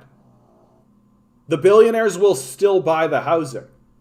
Why? Because A, they have the money to do so, right? More money than they could possibly need in order to do it. And then B, they've got nothing left to buy. They've bought everything that's worth buying, right? So now they're literally buying up the entire housing market. Does this sound familiar? Oh yeah, it sounds like literally every game of Monopoly I've ever played in my life. Right? Except the people who get chased out of the market, right, they don't just disappear waiting for the game to end. Right? Where do they end up? They end up in the street. They end up thrown out of the game. Right? They end up homeless. They can't actually participate in the society anymore.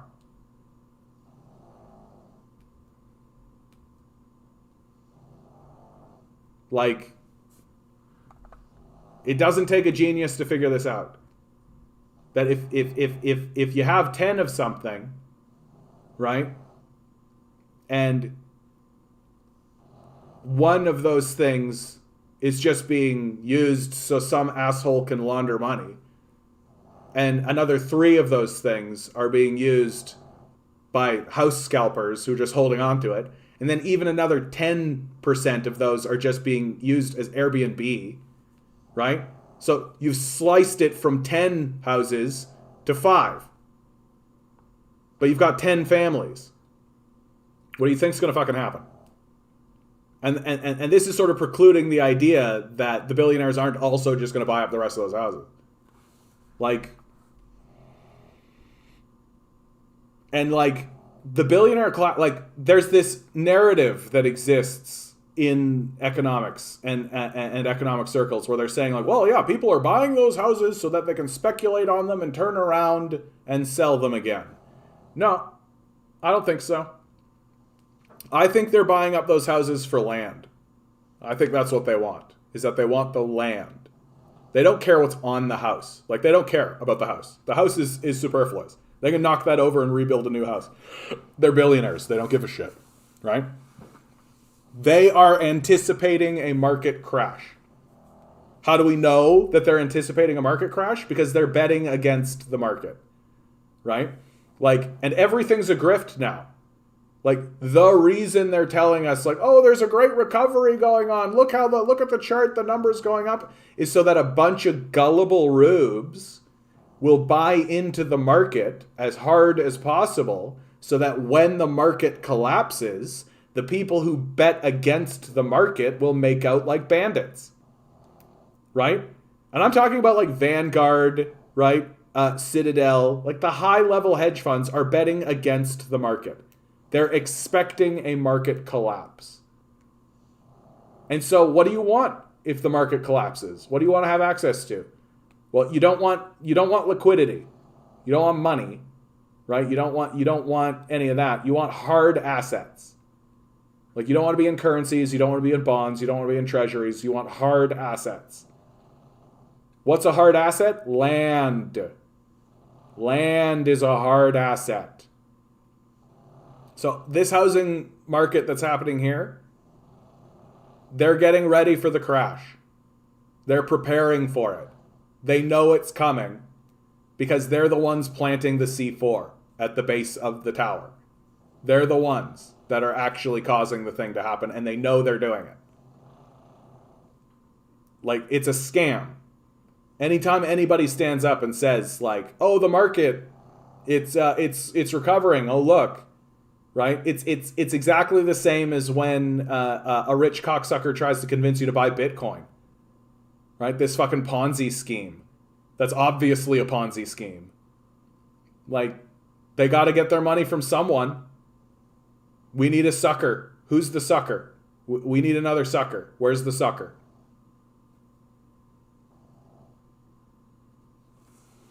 Royal LePage CEO Phil Soper has said he expects this winter's housing market will be unusually busy. Kotick contends that there are optimistic takeaways. Based on their earnings at this time, Gen Z is worried about the future, but bear in mind that this is a young cohort that has yet to see their earning potential increase. See this detached, delusional bullshit? And is yet to receive generational wealth transfers. Listen to this. Has yet to receive generational wealth transfers. You know for a fact that your system is completely fucked if the basis of your economy is that old people will die eventually. Like, that's a failed economic system. Oh yeah, rich people will die. Rich old people will die and pass that wealth on to their children, right? This sounds essentially like a monarchy. Like, that sounds pretty much how a monarchy works. Sounds pretty feudal to me.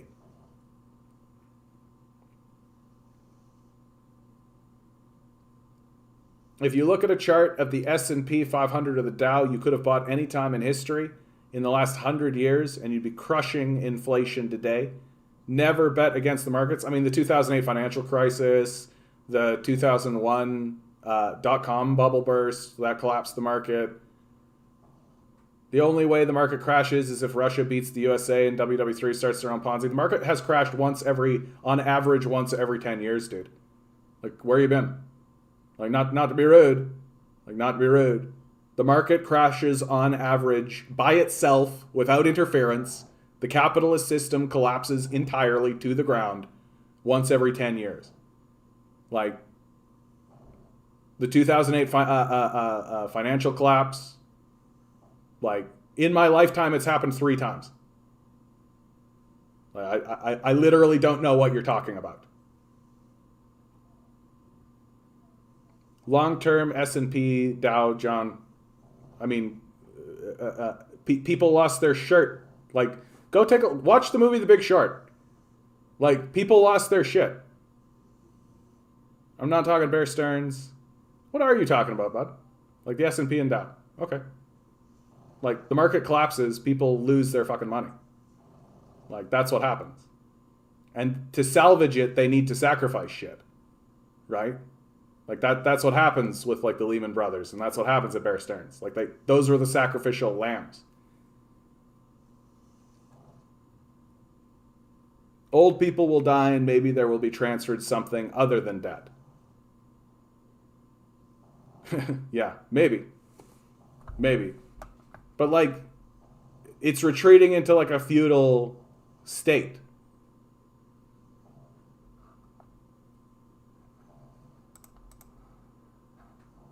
And, like, I know people. Like, I know people who have done all the right shit. They've done all the right shit. Right? Yeah, the chaos created chaos. Who knew? Exactly. Like, I have lawyer friends. I have professor friends. I've got doctor friends. Right? And they have saved and saved and saved with the intention of buying a home. Right? That's what they have done with their lives. And they can't afford a house. Like, it's not going to happen for them. Like, it's a failure. It's a total, complete, systemic failure.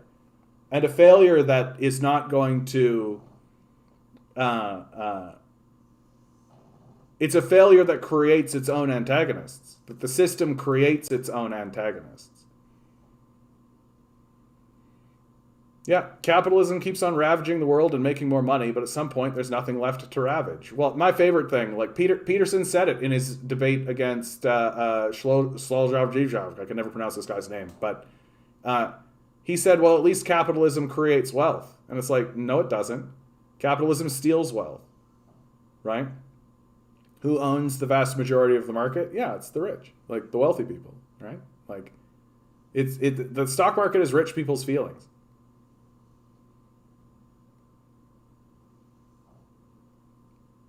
Well, then get to it, bud. Like, you'll be rich in 100 years. And when the market collapses again, I'm sure you'll keep your money. I'm sure that's how it'll work. Big foreign oil should be banned from election spending in Canada. After most Canadians vote for parties who promise climate action, they may wonder why Canada is by far the worst G7 carbon polluting country. While the US and Japan are roughly at their 1990 emission levels, Canada's are up to 21%. The EU is 25% lower, and Britain is down a remarkable 40%.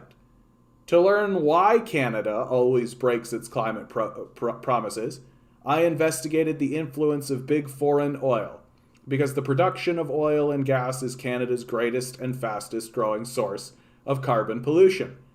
The report, Posing as Canadian: How Big Foreign Oil Captures Canadian Energy and Climate Policy, was released Wednesday and explains why.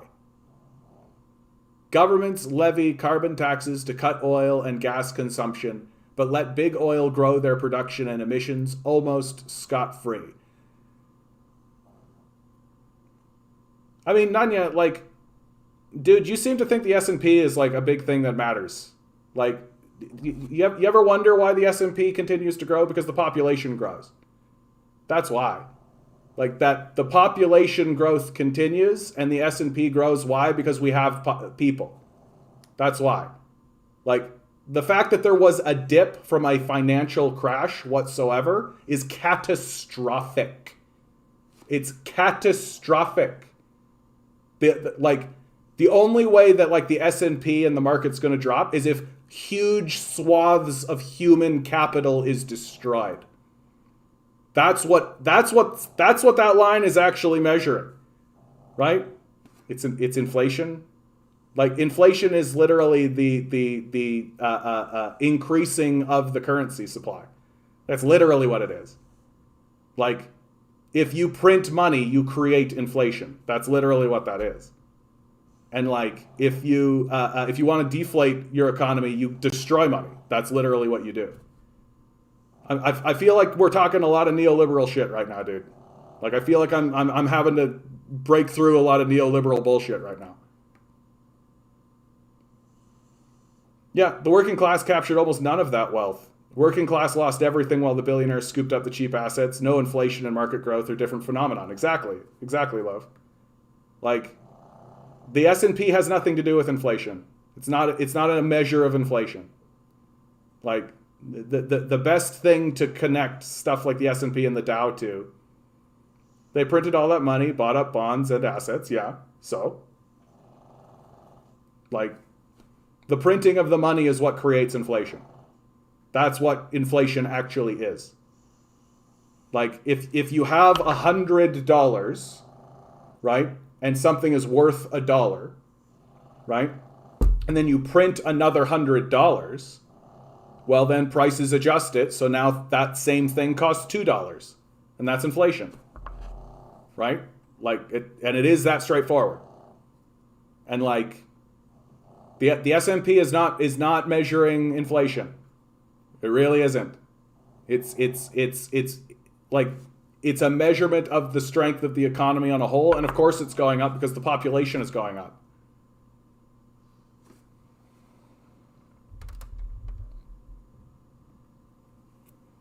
And like, all of this precludes, like, you need to have money in the first place to invest in this market. Like, only what, like 10% of the whole society owns something like 80% of the market. Like, so you feel free to take your $100, put it in the S&P or whatever, and in 100 years you'll have like what, $200? Inflation is a weapon against China. Oh yeah. I think we're firmly stepping into conspiracy theory with that, dude. Like, inflation is a weapon against China. What makes you think that's the case? How does that work? Right? Reducing the spending power, the buying power of your own citizenry.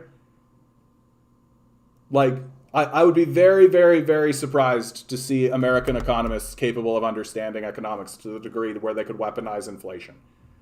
Like, the only way, like, what Americans have done in the past is that they've attempted to inflate economies throughout South America, right? They'll create false currency and flood an economy with it.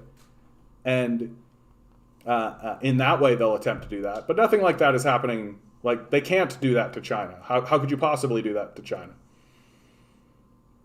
Yeah, inflating your own currency, like, it's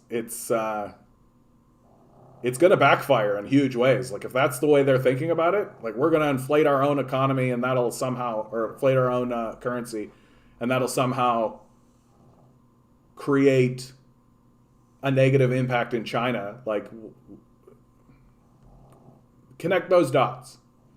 Like, connect those dots. Like, it's weaponized how? Like, how could it possibly be weaponized? They're devaluing their currency. Who's devaluing? Like, the Americans are devaluing their currency. Yeah, that's right. That's inflation. Like, that's the definition of inflation. Like, inflating your own currency isn't going to do anything to China. Like, what's it matter to China at all? Like, it has profound effects on the working people, on the working class, right? Who can buy less than ever before with the money that they have. Right? Their dollar is literally worth less. Not worthless, but worth less than it was before. And what's that going to do to China? Like, China doesn't care. And yeah, exactly. China has no qualms about artificially modifying their exchange rates. Russia and China are working on creating a new currency to decouple from the US. Yeah, China they understand money better than the United States does. That, like, money isn't real, and China knows it. Like, it operates that way. That it operates with an understanding that money isn't really real. Like, it's not really. And eventually someone gets so much money. Like, eventually someone gets so much money that they start to regress the economy. They start to regress the society because they have so much money. So you might as well just like get rid of them and actually improve your economy. What's this? China now exchanges its currency for your hyperinflated currency and now it buys up all the assets in the West. Yeah, like I don't see how this is a negative for China. Like China really does have like two options when it comes to this. Well, I can search stuff, Dunya. Have me search something. Like, what am I searching for, bud? Yeah. What am I searching for? Come on. Let's do it. Let's see, why is China worried at all about the inflation of the United States currency? Why is China worried at all about the inflation of the United States currency?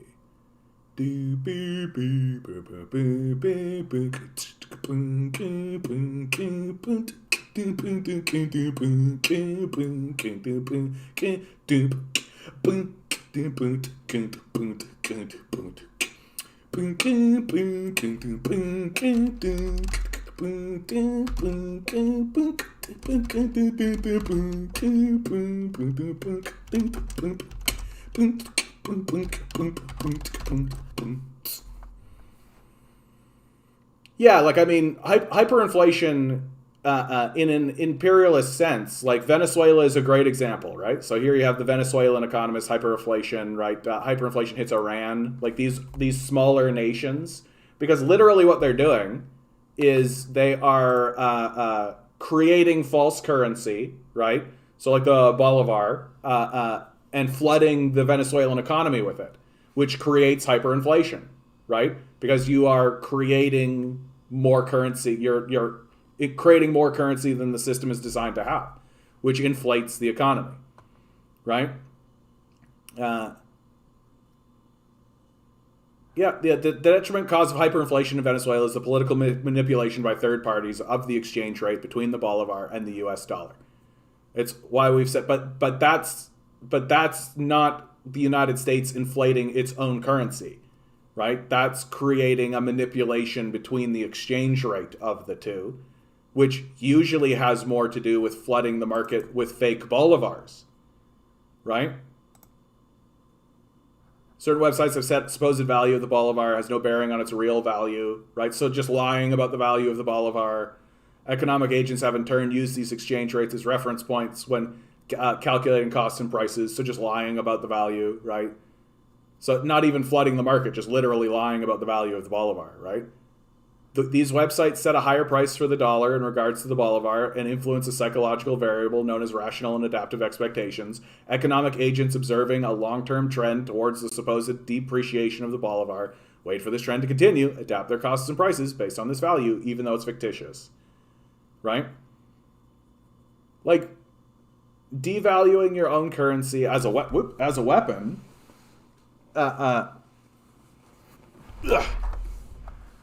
But that's not what is happening here. Like, that's not what this is. And I'm not really seeing anything that really convinces me that the United States is actually using inflation of its own dollar. Like, it's the same story, right? When he hung up, prices gone up by just 10%. Yeah, Iran's currency collapsed 40% under the pressure of Western sanctions, homegrown blundering. Not sure if Iran is in hyperinflation. I mean, Cato Institute. Like, why are we even talking to these guys? Austrian economists, so literally Austerians, describe 3 stages of inflation. People hang on to their money, expresses prices in the second stage, but like, why is it happening, right? It's happening because they're flooding the market with fake currency, or doing like credit scams and shit like that. Yeah, yes, inflation is devaluing your buying power. Yeah, that's exactly right. But like, why would that matter for the Americans?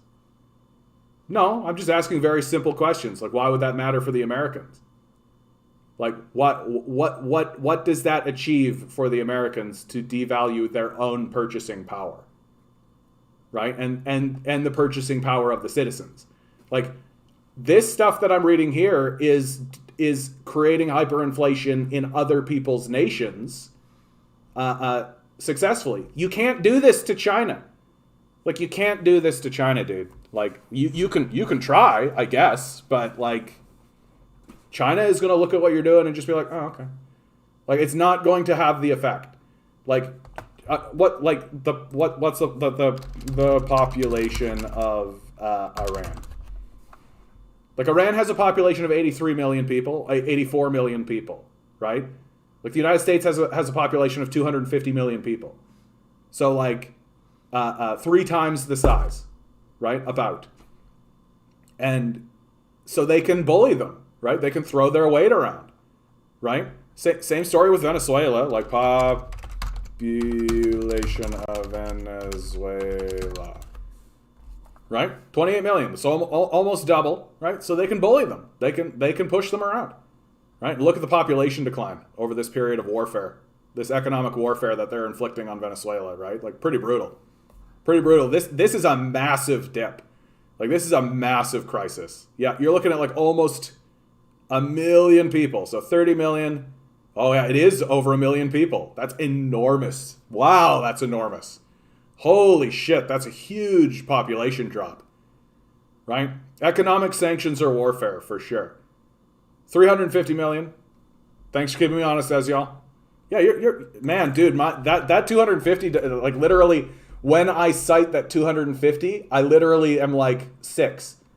Like for real. Like, there's like a 6-year-old me who's like, the population of the United States is 250 million.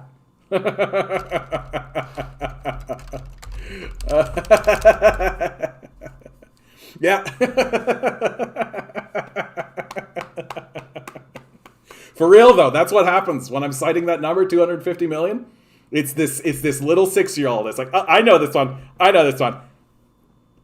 250 million.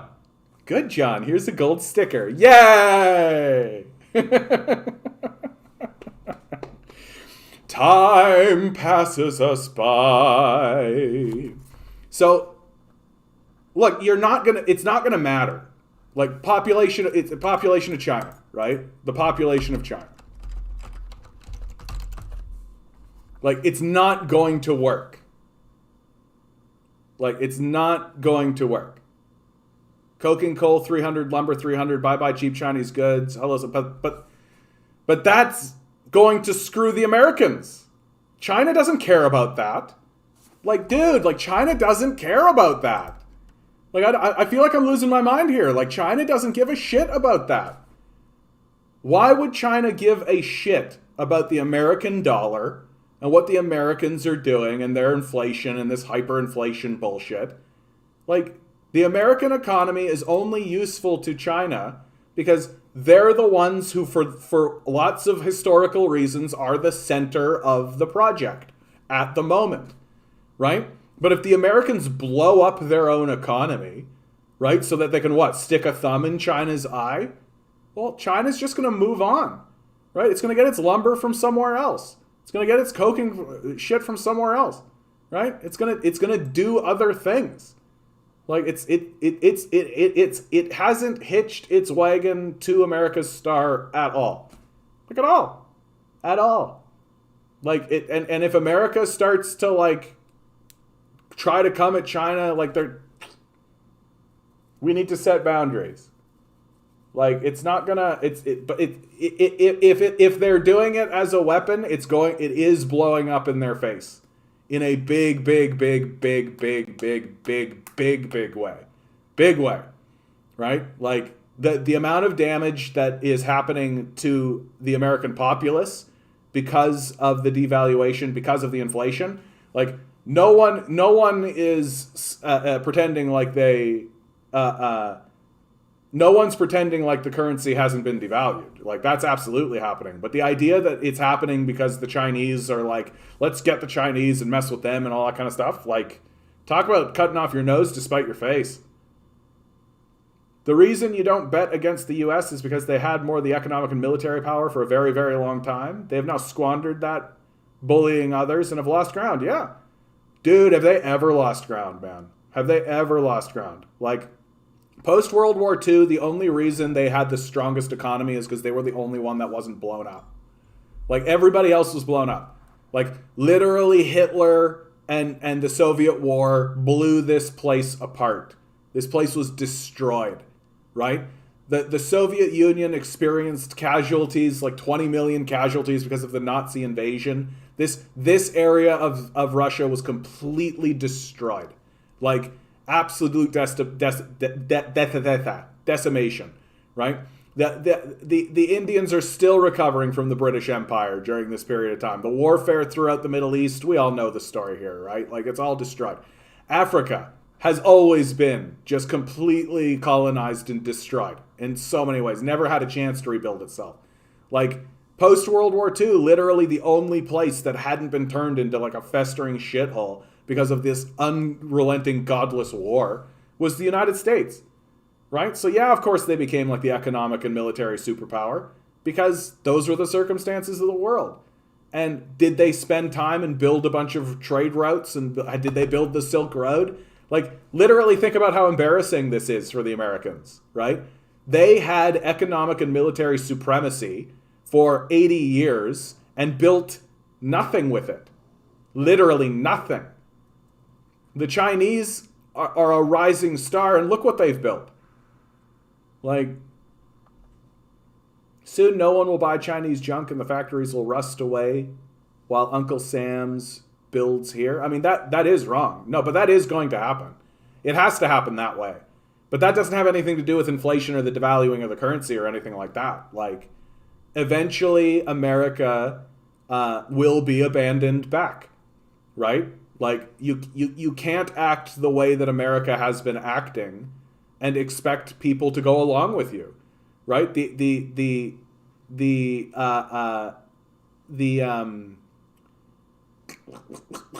isolation that the Americans are about to experience and it is pretty severe, like pretty severe. Hey Vince, how you doing? Good to see you, bud. Like, if you put sanctions on the entire world, you're the one that's isolated, right? Inflation. Look at the production costs in China.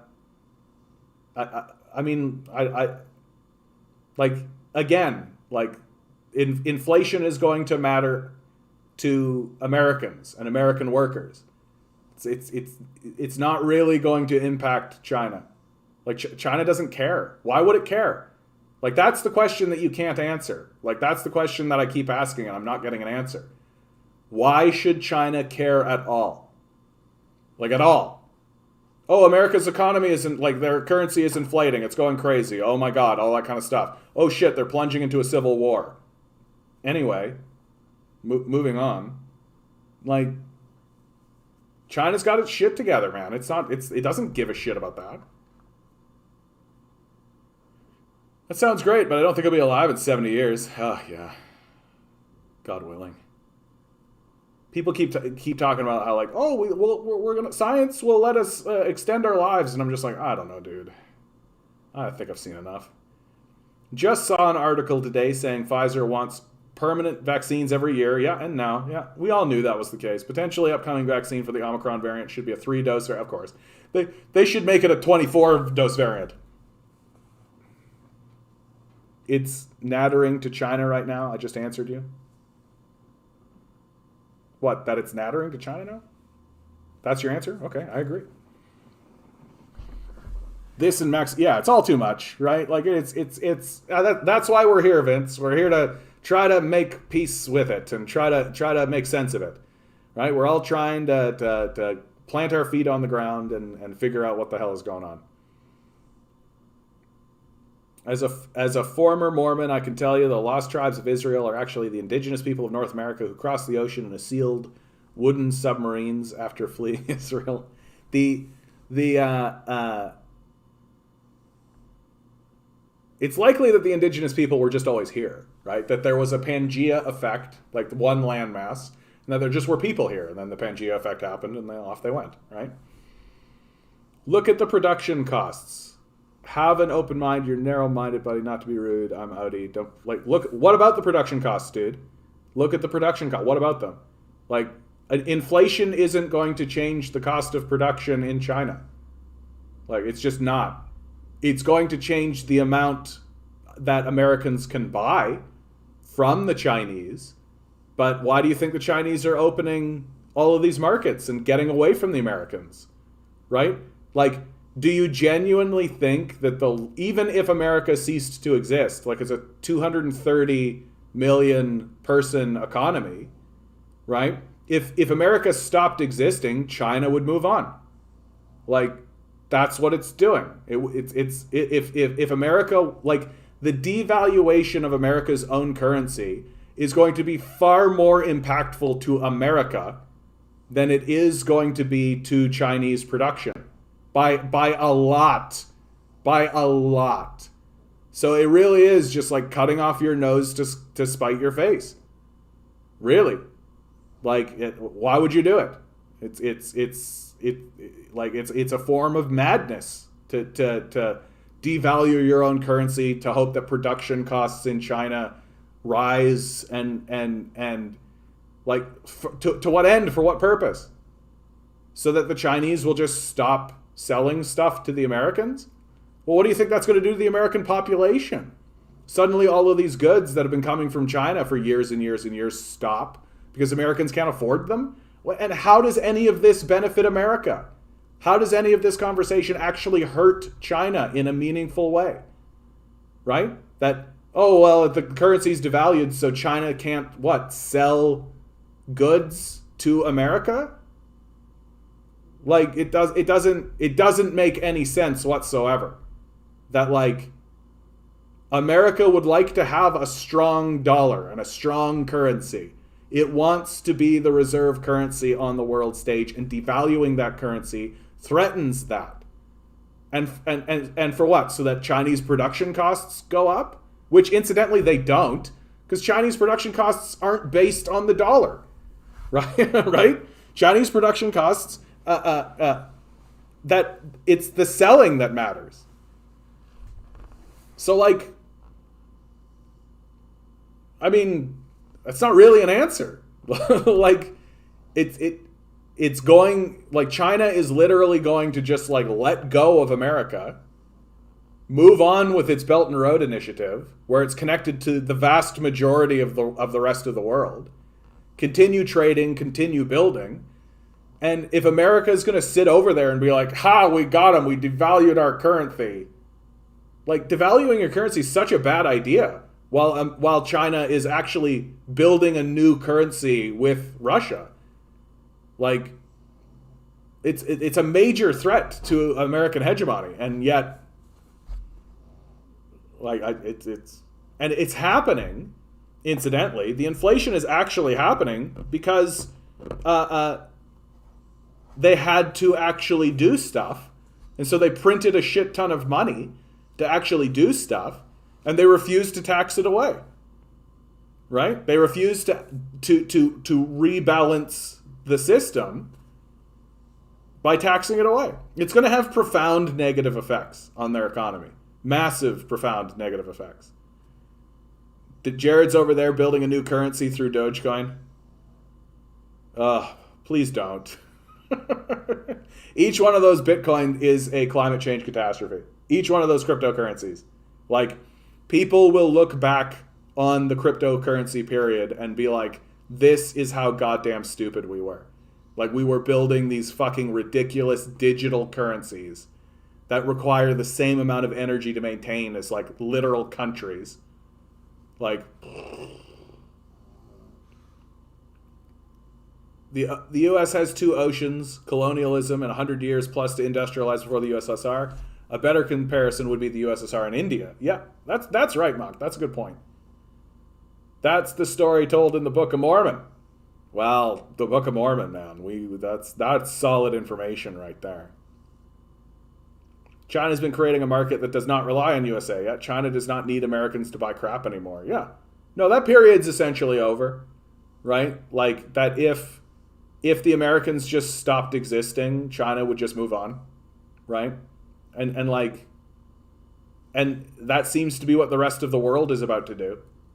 Like, all it's going to take is another political catastrophe like Donald Trump becoming the president. And the Americans are well set up for it, right? The big shift in how global power is going to look is when Germany shifts. When Germany shifts over and their primary trading partner of Germany becomes China, that's essentially it for the United States. Like, they have no more major allies.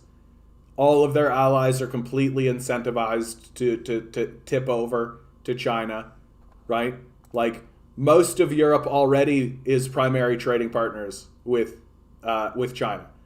The real standout holdouts are Italy and Germany, and Ukraine, of course. But like, that's steadily coming to an end, right? It's steadily coming to an end, and it's not going to be too much longer until you're going to have people who are connected into the Belt and Road Initiative trading with one another, evening things out with one another, figuring things out, building together. And every place else is going to be like Ukraine, where it's just like a bombed out shell, like just a shithole, right? Or the people who are like living up in Scandinavia land who are just like, everything's fine. Everything's fine. No, everything's fine. Everything's fine. That's essentially what they're doing up there. There's yeah, okay, yeah. Good, yeah, great. Yeah, everybody can have reasonable, decent healthcare. Yeah, great.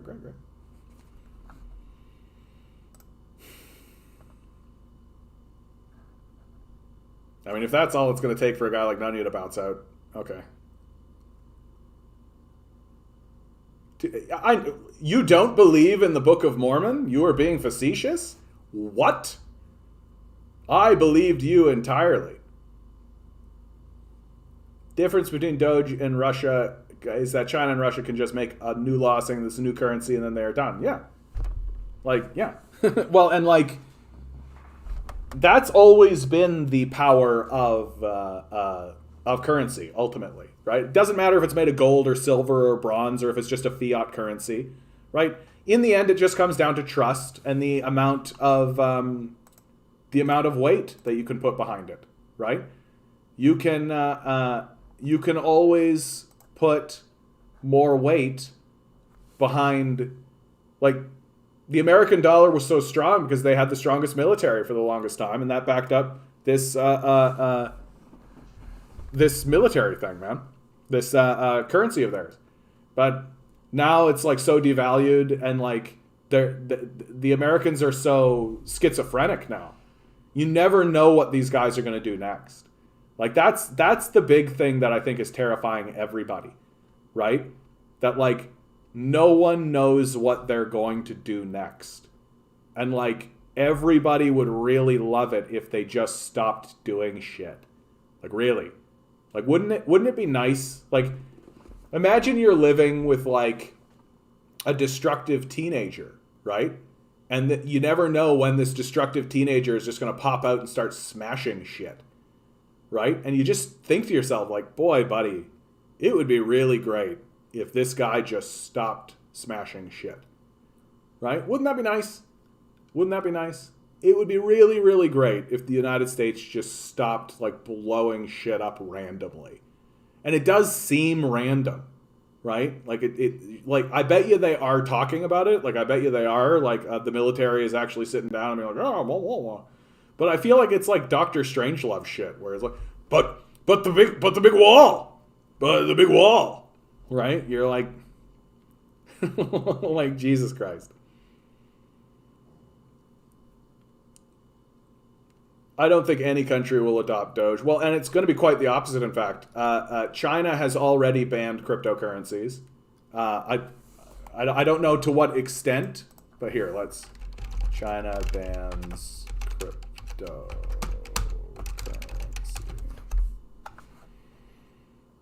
Yeah, there you go. Since China's government declared all cryptocurrency transactions illegal last week and banned citizens from working for crypto-related companies, the price of Bitcoin went up. Isn't it great? Isn't it great how these stupid markets work? Right? Isn't it wonderful how ridiculous stupid markets are? So the world is going to go this way because it's going to become really obvious. I mean, it's already obvious, frankly, but it's like cryptocurrencies are essentially a toy for the rich to be able to do illicit trades with one another, so that guys like Donald Trump and Jeff Epstein can trade like sex slaves with one another, or any of this kind of illicit bullshit, and it's never on the books or anything. You don't need to track anything. And the amount of pollution that it produces to do this is absurd. So it's literally a toy for billionaires that's destroying the planet. Like, it's some straight up like Captain Planet shit. Or like, do you guys know the Smoggies? When I was little, I watched a show called the Smoggies. Here we go. Smoky oily creepy Smoggies, Smoggies, smoky oily creepy. Have you met the Smoggies? We love the so damn right. We make our whole world dirty, and we have a little time. We love to make things messy, just as dirty as can be. And you can bet we'll mess you up ecologically. Sometimes earth and wind. Sometimes earth and wind be a make way for the Santa. A neat and tidy crew. We'll stay young forever, and we want the same for you. If we get your magic coral, then forever young we'll be. Do you think you'll find it somewhere in our clear blue sea? Sometimes earth and wind feel sometimes Smoggies go. Use the water Cover this. and the sun to make our homes and gadgets run. Where else can you have the fun environmentally? Come and see our island and smell the sea we breathe. There we'll live forever, just as happy as you please. With the sun tops and the Smoggies, choose the way the world will be. A messy mess or shiny clear, ecological. So, the problem I've got with this show, of course, first of all, it's named Smoggies, so it's named after the villains of the piece, which is a bit weird, right? Like, it'd be like naming the Transformers Decepticons, you know? Yeah, is this one of them exclusive Canadian cartoons that only thus have grown up in Canada would know? Yes, I believe that is the case.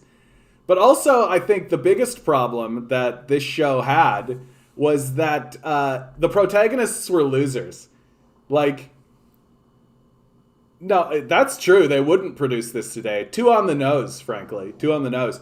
And the reality is that the Sun Tots are losers. Like, they're a step down from the Care Bears, right?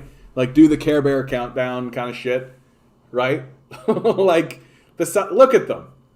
Like, you can't, like, this is like cutesy, stupid garbage. Like, you're just like looking at these guys being like, no wonder we're losing the ecological movement. Like, these guys are enormous losers. Like, they're not gonna like fight back. They're not gonna actually do something. Yeah, this is Canadian interference in America's democracy. Yeah, there's a reason why Captain Planet has been more successful culturally, right? Like, come on. Like, Captain Planet theme song. Like, it doesn't take a genius to figure this out. Wind, water, heart, go planet! By your powers combined, I am Captain Planet. Captain Planet, he's our hero. Gonna take pollution down to zero. He's our powers magnified, and he's fighting on the planet side. Captain Planet, he's our hero. Gonna take pollution down to zero. Gonna help him put asunder bad guys who like to lose.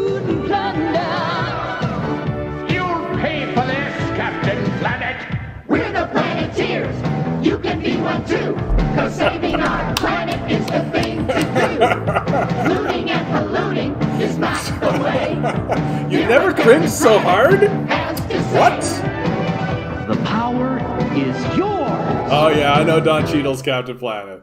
I'm not gonna go down that rabbit hole because I don't get the streams shut up. But like, this is so much cooler. Like, look at this. This little sequence here. Like this is cool. I am Captain Planet. Like he's coming out of the earth. Like that's pretty cool. Mullet aside. And then like these kids have got like superpowers. Like this kid is like come on, this moment here where he's like boom. Like that's pretty cool, dude. Like, that's pretty cool. If I had that power, this kid's like literally melting the freeway, catching a thing in it. And of course it's all like kid friendly. Like this guy has a ring that he can have the power of fire. And he would always do that kind of shit where he's like, I'll melt this and that'll create a barrier, right? And I'm literally like, dude, you've got a fire ring. Like, point it at this guy and ignite him. Right? Like, come on. Don't bullshit me. And like, what I love about this show, by the way, is that it was like Team Diversity Squad before Team Diversity Squad was cool. Right? Like, up here in Canada, we were doing Team Diversity Squad before Team Diversity Squad was like a cool thing that would get jammed down your throat. Right? Like, you can't get more diverse than this. Right? But in typical Anglo-American fashion, right? Team Diversity Squad, we get 2 white people. That's just how it is. That's just how it is.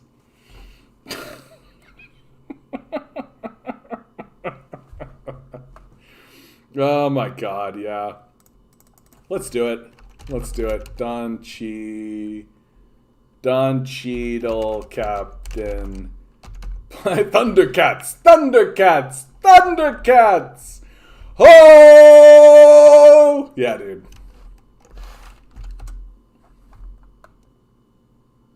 Ever notice how the Power Ranger skin tone and uniform colors were associated? I haven't.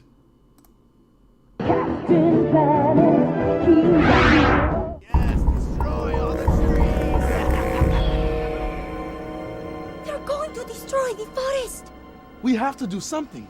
Let our powers combine. Earth, fire, hide! With your powers combined, I am Captain Planet! Go Planet! Well, Planeteers, what seems to be the problem?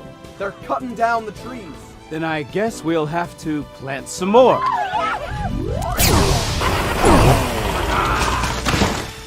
Attaboy, Captain.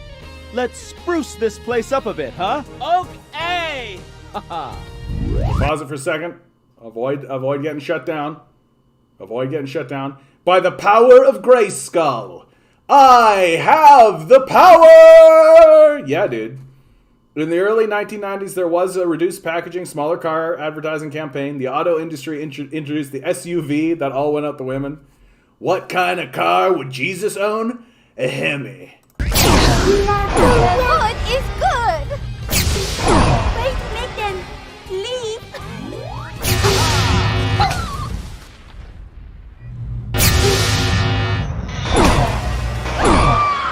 Captain? Human tree! This guy's literally planting a tree. Captain Planet, stop right now! My heart. It hurts. That's right. Stop, Captain, please. Stop! Holy Gaia, that's enough. Stop. Stop, holy Gaia. Everybody's a tree. I knew I'd do it. I can't let you do that, Captain.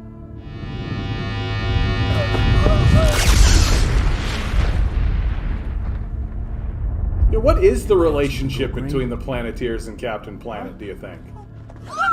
Like, they've got the ring to summon him. Your punk asses. Where'd they even get these rings from? Don't summon me again unless you're ready for that pain. That's right. Peace. That's right. This world wants to be a garden. That's right. Captain Planet will make it so. Bitches. Hey, all you Planeteers at home. Remember, turn off the faucet between usages and recycle those plastics. Or else, I'll turn you into a fucking tree. Captain Planet, motherfucker. Captain Planet, motherfucker. That's pretty good, dude. That's pretty good. Oh my god. Like, we need, like, a superhero for the planet that is cooler than Captain Planet. Like, Captain Planet's pretty cool, you guys. Pretty cool. The mullet, you know? Let's get the mullet shorn up, eh? Like, why does Captain Planet have to have a mullet? What's up with that? Why do you think they went with the mullet? You know? When I see mullet, do I immediately think, like, nature? Like, there you go. Is the mullet, you know, the most natural form of hairstyle? That if we all just let our hair go, it all just default into mullets? Who knows? Who knows?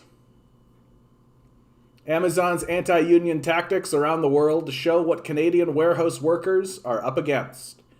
Labor experts predict union drives at Amazon's Canadian warehouses will prove to be a serious battle. Unionizing Amazon warehouses in Canada remains a serious battle despite labor legislation that is slightly less hostile towards workers than in the United States, labor experts say. Barry Edlin, a McGill University sociology professor and author of Labor and the Class Idea in the US and Canada, spoke to Press Progress about the differences in labor law that impact organizing in Canada and the US. Just because you have more favorable labor laws doesn't mean that a union can just waltz in and organize the workforce just like that, Adlin told Press Progress. It's still a serious battle. Teamsters Canada announced they were undertaking a cross-country union drive in September and filed for certification vote at a warehouse near Edmonton, followed by one near Calgary a month later. The Alberta Labour Relations Board ruled that there would also be a no vote at the Calgary location, but has yet to officially make a decision about the Edmonton warehouse. The reasoning remains unclear. The Teamsters put out a statement that they were disappointed with the ALRB decision, but emphasized the unionization of Amazon is a long-term campaign, and our team in the field will continue the campaign and explain to the workers the advantages of unionizing with the Teamsters. The Teamsters of Canada campaign follows an ongoing high-profile Amazon union drive by the Retail, Warehouse, and Department Store Union in Bessemer, Alabama.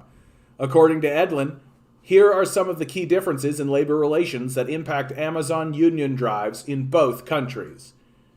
In the United States and most Canadian provinces, workers must unionize first by signing union cards and then participating in a secret ballot vote. In Canada, however, the timeline between workers signing cards and voting is much shorter, usually 5 to 10 days, compared to 50 days to 8 weeks in the US. This shortened timeline means employers have less time to intimidate workers into voting against the union. For example, in the Alabama campaign, RWDSUs first applied to represent Amazon workers on November 20th, 2020, requesting a certification vote from the National Labor Relations Board. RWDSU and Amazon disputed the size of the workforce and whether the union had signed enough union cards to justify a vote.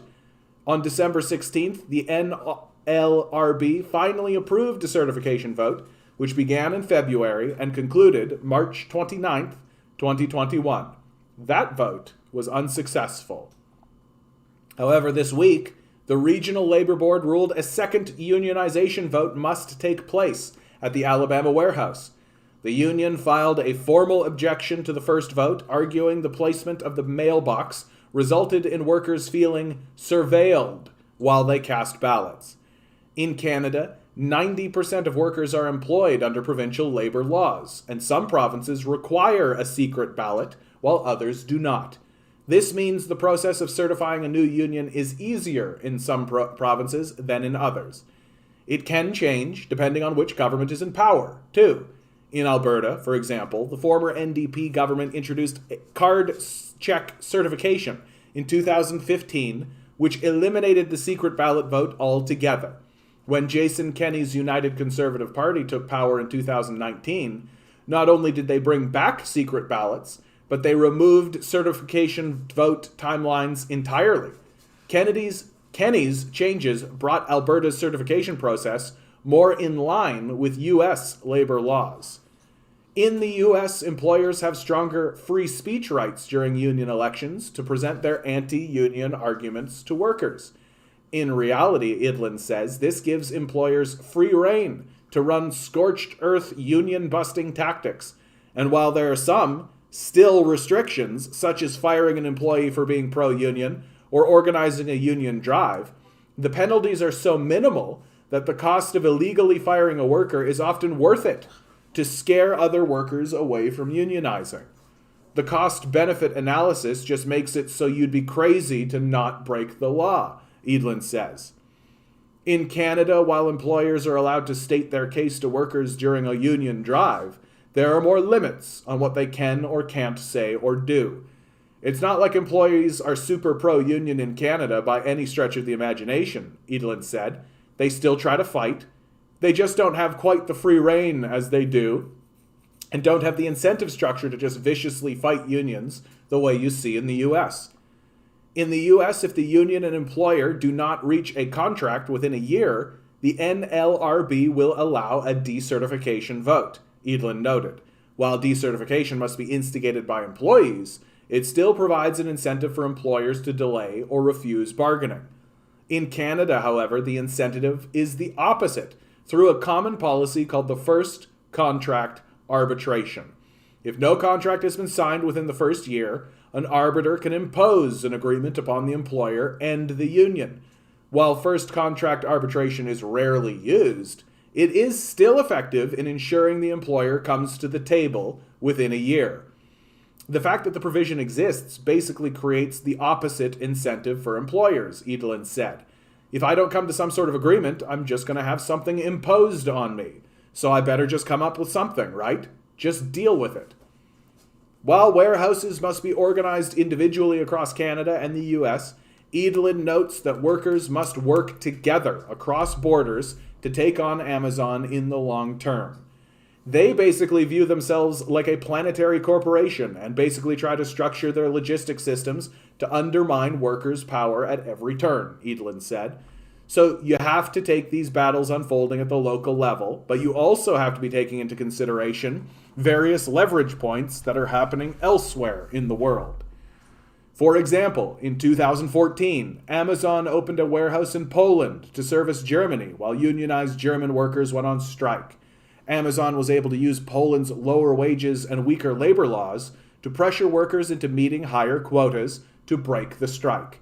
However, Polish workers have resisted and organized actions in solidarity with German workers, despite their precarious position. Despite the enormity of the struggle, Edlin noted the advancement in workers' rights has historically occurred in bursts after periods of concentrated and sustained organizing, like when Canada's labor relations regime was first established, following militant auto worker organizing in the 30s and 40s. The Amazons of the day were the auto companies and the steel companies. They were the anti-union fortresses until they weren't, right? For 50 years, people looked at U.S. Steel and General Motors and Ford and whatnot and were like, how on earth can workers take on these mammoth corporations that wield so much power and influence and control so many people's lives? And then they did it. Last month, a slate backed by grassroots organized Last month, a slate backed by grassroots organization Teamsters for a Democratic Union was elected to the International Brotherhood of Teamsters. The incoming executive team has expressed its intent to not only continue its Amazon campaign, but build up organizing capacity within its existing membership to prepare for contract negotiations with UPS in 2023. UPS is the Teamsters' largest employer and holds the largest private sector union contract in the country, covering over 300,000 workers. On the one hand, yes, We want to be aware of these challenges that we're facing when we're dealing with a company like Amazon, Edelin said, but added that we also need to keep in mind that history has a way of surprising us. When you look back, you see that it actually isn't a surprise, because there's been all this organizing that's been happening beneath the radar. Boy, I gotta tell you, man, I am so looking forward. I hope. I have this hope, this little kernel of hope inside of my heart that we're gonna turn the corner. Climate emissions are gonna start reducing. We're gonna actually start doing stuff to actually improve the world around us. The unions are gonna be successful. All this shit's gonna be happening. And I gotta tell you, I am looking forward to reporting on that. That right now it seems to be all doom and gloom and all of that. But boy, howdy. Am I ever looking forward to reading an article from Press Progress or from the World Socialist website or any of these guys that is a glowing victory speech? Oh, I'm looking forward to it. Oh, I'm looking forward to it. And I believe that it is coming. We're going to have to go through a darker period, but we are going to make it happen. And it can happen. The EU made it happen. The EU reduced emissions. Europe got together and said, like, we can do this. Like, why don't we just reduce emissions? And they did. Right? It's just us fucking Luddites here. The Canadians and the British and the fucking Americans. Right? The imperialists. Big fucking shock, right? Big fucking shock. Hey, DJ, how you doing, bud? I'm at the point now that if someone invades and burns down the House of Commons, I won't even be upset. I'm so sick of listening to the parties bitch about whose fault it is. When it's both their fault, yeah. Let the world be a garden again. Yep. And DJ, I will report on these people as the heroes that they are. Right? Our ruling class has no legitimacy whatsoever. 0% legitimacy. Like, the liberals and the conservatives should be completely abandoned. At least. Like, to me, that's a bare minimum. The people who are still supporting these people are the most despicable people in the country. Without a question. Like, I'm like, what do you need? What do you need? What are you going to say to your children?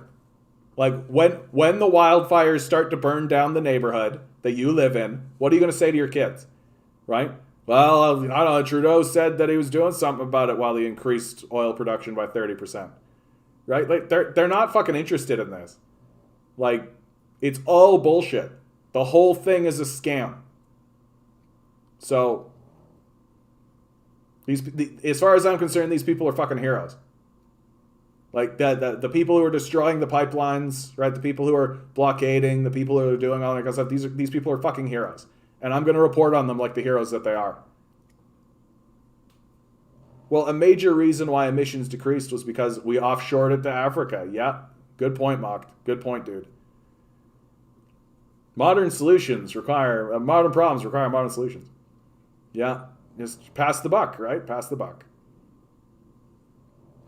The House of Commons is an illegal occupation and their whole monetary economy is a scam. I mean, like, well, you're talking about capitalism, right? Like, the whole thing doesn't work. Like, that's the part that kills me the most about it. It literally doesn't deliver.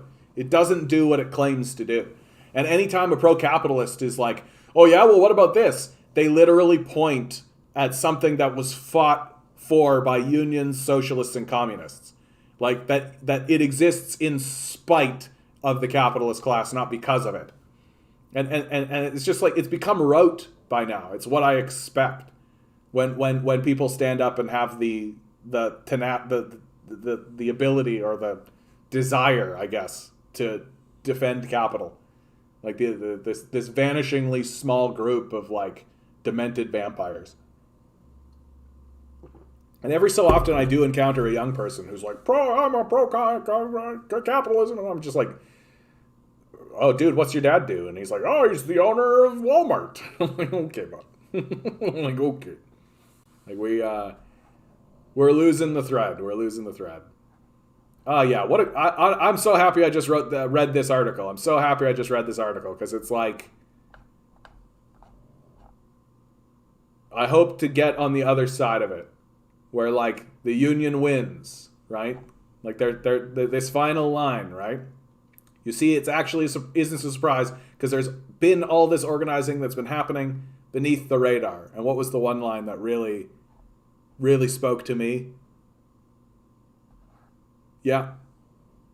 For 50 years, they looked at U.S. Steel, General Motors, and Ford and whatnot. We're like, how on earth can workers take on these massive corporations that wield so much power and influence and control so many people's lives?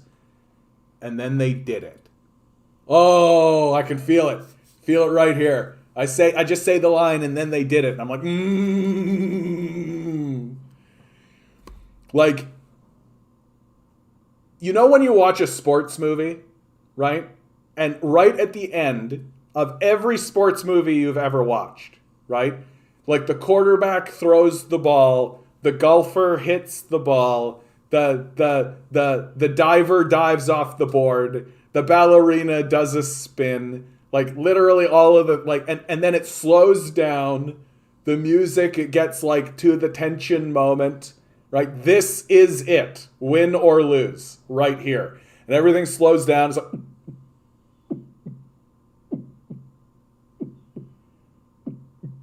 and then she lands, or he catches the ball, or the ball goes in the hole, or whatever victory occurs. The horse goes through the like line. It's formulaic. It's exactly the same thing every single time.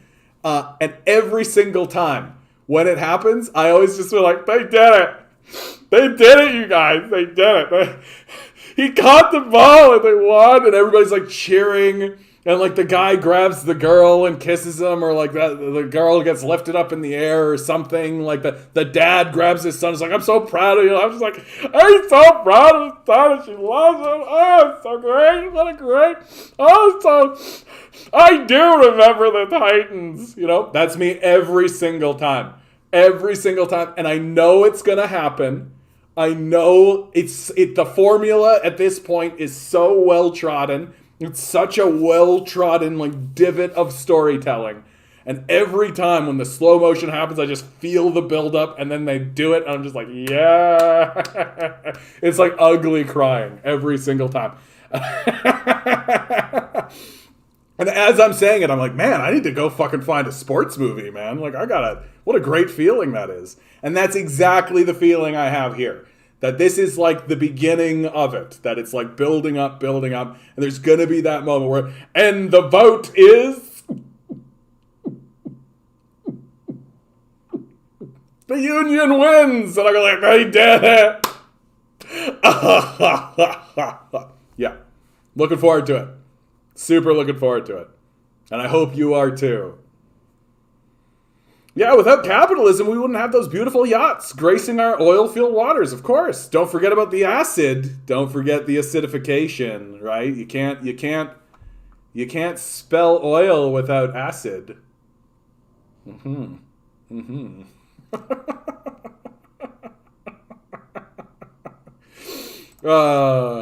Sometimes it's nice to be stupid. Speaking of stupid, speaking of dumb, stupid dumbness, Canada joining diplomatic boycott of Beijing Winter Olympics. How can Canada embarrass itself more on the world stage? Let's think. It's like they got together and actually thought to themselves, how can we be more of an international embarrassment? Like, we've already been outed as like total frauds and liars. We're already increasing emissions while Trudeau like is like, won't people think of Lytton? And like literally the international community looks at us and it's just like, you guys are the ones polluting. Like, pollute less. Like, what's the fucking issue here? And the people who are boycotting the Beijing Olympics, it's the United States, China, Canada, and UK. So the imperialists. So the imperialists are boycotting the Beijing Olympics, and I got to tell you, no one's going to notice. Like literally, no one's gonna fucking notice. Like, oh, and Australia maybe. Oh, Australia. Like, Australia probably won't. Liberal, blah, blah. Yeah, the diplomatic boycott is one of the tools. Yeah, he doesn't think such a move will cause additional stress. Oh, and then, and like, the athletes are going to participate anyway. Right? Like, what is a diplomatic boycott? Oh, okay. A concept of a diplomatic boycott is different from that of a broader boycott. Whereas a normal boycott typically would see everyone involved in an event pledge not to take part, the concerns around an outright boycott of the Beijing Olympics is that it would unfairly penalize athletes who want to compete this year in China despite the country's human rights abuses.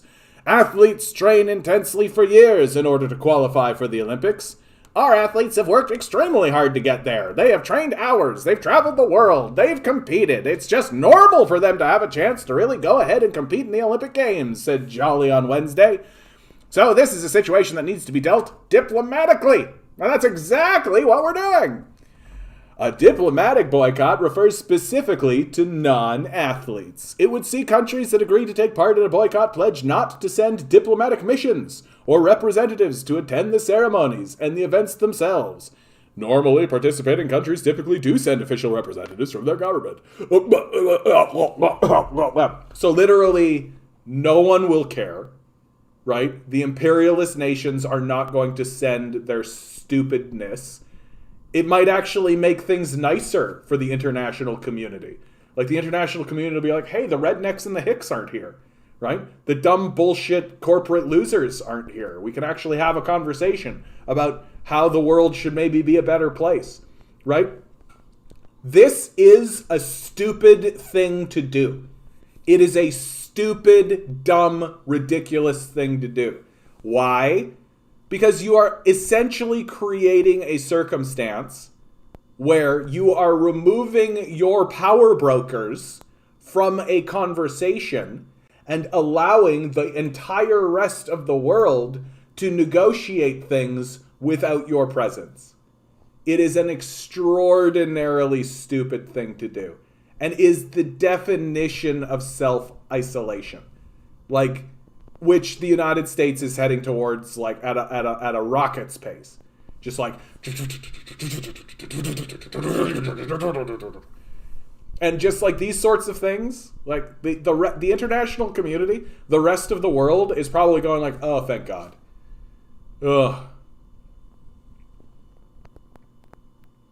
French Revolution was the one and only good thing capitalists have brought us. Yeah. And even that they had to do violently. Like, even that they had to do, and not just, like, violently, but, like, literally, like public executions with guillotines. Like, imagine that. Imagine if in the center of your city there were just public guillotining happening. Right? That wasn't that fucking long ago.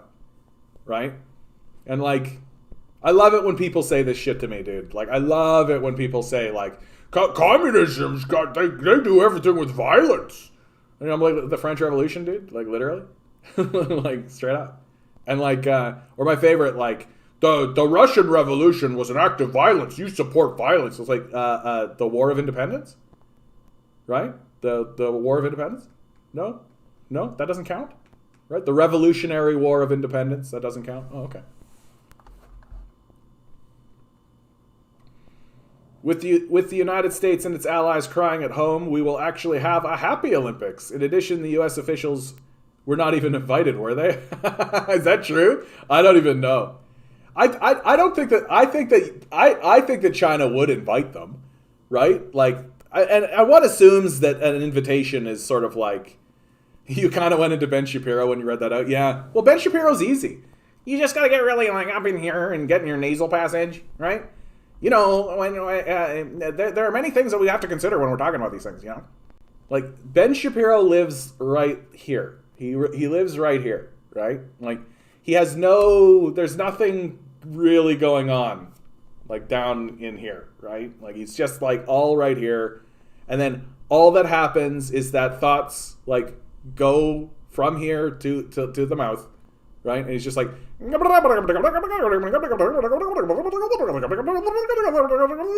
people mistake that for intelligence. It's like the appearance of intelligence. And then when you actually parse what this guy says, like, the shit that Shapiro has said, it's unbelievable to me that people are taking this guy seriously as a commentator. Like, Shapiro proves to me that if Shapiro can be a successful political commentator, literally anyone can be a political commentator. Like, the fact that that guy is still bringing in people and people are still like, oh yeah, Ben Shapiro, what a smarty pants, right? Like, this guy says that he thinks the book, the Bible, the Torah that he follows is magical, right? He thinks that it's magical, that it's a mystical document given to us by God himself. That's little boy shit. Like, that's, you're still a little boy if you're thinking that way. Santa is real. I know it because I got presents every year, right? Like that's some little boy shit. If you're walking around saying, like, I follow the Torah because the Torah is the written word of God. It's a magic document that is magical, and everybody knows it. Like, it's perfect in its implementation, and we should follow it to a T because it's a magical document. It's magical. Like, he thinks magic is real, straight up. He said it many times. And he says that he thinks that the world should align itself to what the magic book says, right? And he'll say things like, you know, God didn't make stupid rules. And he thinks that the rules that God made were the rules that were written down in the Torah, because the Torah is a magic book.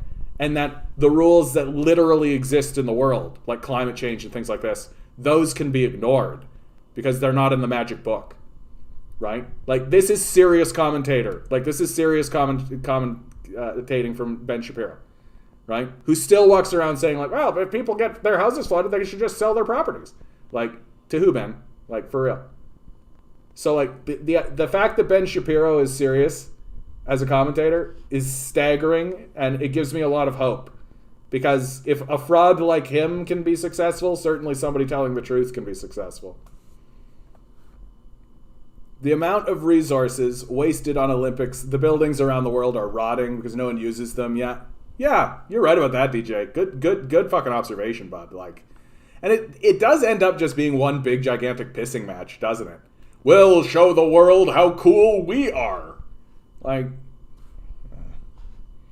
it'd be so great if the Olympics ended up in a country that literally didn't buy into any of that shit. They were just like, this is hill. Go downhill, little skier man. Good. Yeah. It's like Latvia, you know? There's some like little tiny rinky-dinky place. Like, the ice skating rink that they're in is literally just a sheet of ice. And they're like, what is good ice? We make good ice. Sven Laka, tell them. Yes, is good ice. I'd love that. That's an Olympics that I would watch the shit out of. Like, their opening ceremony is literally just like a guy who walks in with the flame. They don't even play music. Just like quietly walks over to the flame, lights it. Olympics, go! Yes, this is the Olympics that I want. I want all of the most professional, high-level competitors in the world. The cream of the crop. The greatest athletes the world has ever produced to participate in an Olympics that is just like beyond like rudimentary. Like straight up ice ponds that are in the back, like just the lake that is in the country that is frozen over, and they're like, it is good for skating. You skate in the ice, right? Like snow hills that are just like, clearly it's like the hill. This is hill in back of Boris's place. And Boris is like sitting there drinking, right? You gotta like go down. Everybody goes past Boris's house on their way down. Like, this is what I want. This is the Winter Olympics that I want. Or like even the Summer Olympics, it would be great. Like just like a track is literally the field. It's like this, like you're running around and there's like a cow in the middle of the field, like.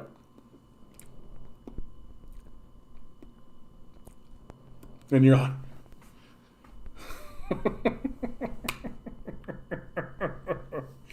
oh no, the 500 the 5K run was interrupted because cow took up field. Oh no.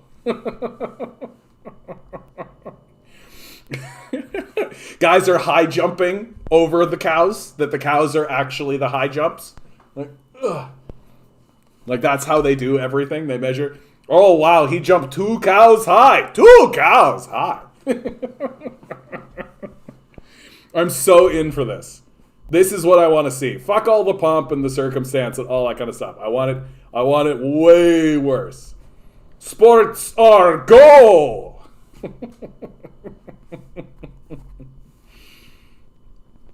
Yeah, we're boycotting your event. What time does it start so I can make sure I'm on time? Yeah. The poor also suffer from the... That's true. Well, because all that money, all it's doing is getting funneled into the hands of, like, developers and the wealthy and all that, instead of actually helping for, like, social services and shit. If they were serious about the propaganda of China vilification, why wouldn't they stop all trade with China, yeah? And the businesses that profit it, if the outrage was serious, yeah. Like, they don't care. Like, it's all manufactured bullshit, dude. China has built a new naval base on Africa's Atlantic coast. And, of course, they're losing their shit over it. Wow, that's interesting news. China naval base, Africa's Atlantic coast. China seeks... Oh, here we go. This is probably going to be... Oh, I got the whole thing. No shit. It's big, long article, 11 minutes, so I'm not going to read it all out loud. I only got 10 minutes left in the cast here. But, like, that's pretty cool. Where are they doing it? It intends to establish its first permanent military base on the Atlantic Ocean in the tiny Central African colony of Guinea. Oh, yeah, we know Guinea. Good old Guinea. Good idea. Good idea, dude. Like, I've been saying all along, right? Like, the China... Yeah, here it is, Guinea. What have I been telling you, man? Guinea is... They're going to put a naval base here, which is going to turn into a port, right? For sure. This is going to be a big port. And they're going to get that Belt and Road Initiative chugging through here. They're just chomping at the bit for the Americans to get out of Iraq, right? So that they can go chugga, chugga, chugga, chugga, chugga, chugga, chugga, chugga, woo, woo. Chugga, chugga, chugga, chugga, chugga, chugga, chugga, chugga, woo, woo. Right over to Guinea. Dook. And then boat goes, boop, over to Venezuela. Boop, boop, boop, boop, boop, boop. This section right here. This is going to be... And if Brazil like gets its act together and actually starts acting like a reasonable place again, and they're just going to funnel goods right in through here, man. This is great. And suddenly this whole section is going to be like an important military... like. If the Americans want to fuck with something, it's going to be like right here, and they're going to have like right over here, right? Get hype. Get hype. The boycott's being done out of desperation because nothing is working. Yeah, Isaac, you're right. And it smacks of desperation. Like, it doesn't look good, you know? Like, I would love to meet the person who's like, yeah, boycott the Olympics in China. That's right. Like, it looks really desperate. It smells of it. It's so stinky. It's so stinky. Yeah, Shapiro's only advantage is the Gish Galop, for sure. For sure. Yeah, Ben Shapiro, Jordan Peterson, no thanks. Ben Shapiro's magic book, copied word for word from earlier Mesopotamian clay yeah. Yeah, okay, Ben. The Arab population are rotten to the core, Shapiro. Yeah, exactly. But exactly, right? Like, exactly. Like, Ben Shapiro worships, like, a magic book that he thinks is magic, that he attributes magic qualities to. It blows me away that nobody says this. Why is nobody saying this about Ben Shapiro? Like, no one actually says what I consider to be, like, the linchpin for Ben Shapiro. Like, everybody tries to go at him for a bunch of different things. The man believes in a magical book. He's holding up a book and being like, I have found the magical truth. And we're all supposed to be like, oh yeah, okay, Ben. Okay. You're a serious commentator who has interesting and serious things to say in the world. Like, no. And like, your point, AB, is even more skewering. Which, even if he didn't believe that it was a magical book, even if he was like holding it being like, this contains truth, everyone should pay attention to this. Well, he also says that like the Arab population are rotten to the core, right? So like, which is it, Ben? The literature that they produced is no good, or they're okay. Like what? So like the contradiction, it's like a paradox within an enigma within a paradox, wrapped in a contradiction and then shoved up his own stupid ass. Like, the only reason why Ben Shapiro is considered intelligent or prominent whatsoever is because he took all of his daddy's money and his inheritance and just dumped it into this pursuit of getting in front of people and being seen. That's it. Like, he's not even really interesting. Like, anytime I listen to Shapiro, it's tedious because he says the dumbest shit. He's very stupid. He's not intelligent. Like, he is an extremely unintelligent person. And yet people seem to think he's intelligent because he speaks quickly. It's like the classic, like, a grifter salesman routine, right? Like, I've got some snake oil here. It's 1 dime for a penny, penny for a dime. It'll cure everything that ails you. Yep. Well, you take a little sip of this and it'll make you feel better. Make you feel like the queen's pajamas, right? Like, and you're supposed to buy into this shit. And like, anybody should be able to look at this guy and be like, you're a fucking rube. Like, you're a fucking, like, total, like, you've grifted yourself. And that's the thing with Shapiro, is that it's like a self-grift. He legitimately thinks that it's perfectly normal and perfectly rational to believe magic is real. And no one calls him out on it.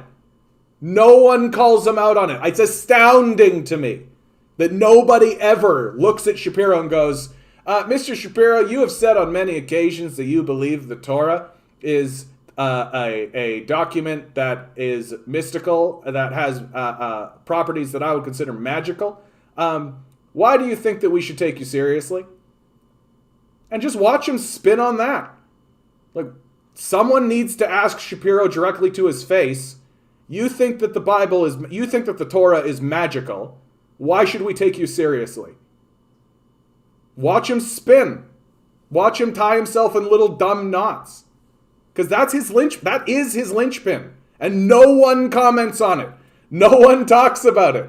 No one is literally like, the guy thinks magic is real. Why are we taking him seriously? Like, no one. It's astounding to me. It's like, every time he gets into an interview with someone I consider credible, I'm like, certainly this man will ask him why he thinks magic is real. Like, certainly, right? And I feel like it's that liberal dumb shit where it's like, well, you gotta respect people's religious beliefs. You gotta respect people's religious beliefs. No, you fucking don't. No, you fucking don't. You don't need to respect people's religious beliefs if they're based on fucking nonsense. And a person holding up a book that says magic is real and says magic is real, and that, oh, the truth is in this book, and if reality doesn't align to the mystical, magical document that I have in my hand, get fucked. Get the fuck out of here.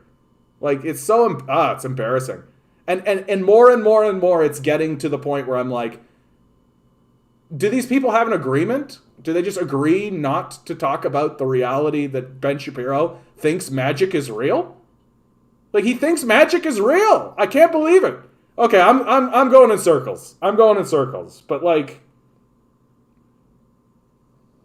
it just astounds me because he says it. He says out loud on several occasions that I believe that the Torah contains the truth written by God and that God doesn't make dumb rules. And so we need to alter our thinking to align with what is said in the Torah. Get absolutely fucked. You think magic is real. Like, to me, it's the equivalent of holding up the Harry Potter series and being like, yeah, Harry Potter is the one true truth. Like, and yeah, Harry does magic and magic is real. Take me seriously. I'm a serious commentator. Like, no. Like, are we so fallen? Are we so fallen that we can't actually, like, say, you think magic's real? That sort of eliminates you from intellectual consideration. Like, oh, John, you're not respecting that person's religious beliefs. Yeah, that's correct. He thinks magic is real. I don't really see why we should take that very seriously. I mean, we should take it seriously, but as seriously as you take a serial killer seriously. Not, you shouldn't trust it, right? Because a man who thinks that he's getting information from a magical document that's written by his one true God, right? Yeah, that guy's going to find a way to have that one true God fuck you over. Shapiro's good at memorizing facts and figures, like how you would memorize crap for a high school test, but then he's not. Like, he's not. Like, he always is wrong. He lies all the time. He just makes shit up. Like, he just makes shit up. Like, he's not intelligent. There is something to be said for a shared worldview. Tower of Babel, nothing would be impossible for them. Truth almost doesn't matter at that point. Yeah. Yeah, nothing will be impossible for them. Proceeds to make thing impossible for them. Well, and like the true story, like the true, well, not the true, but like an interpretation of the Tower of Babel story is that if you create such a structure, if you create such an institution, this tower that's supposed to ascend, right, humanity and all this kind of stuff, you will lose touch with one another, right, as a people. That, like, what is the difference between someone who starts to speak a completely different language and, like, technobabble, right? Like, somebody walks up to you and is like, yeah, we need to repolarize the matrix frame to depolarize the magenta scale.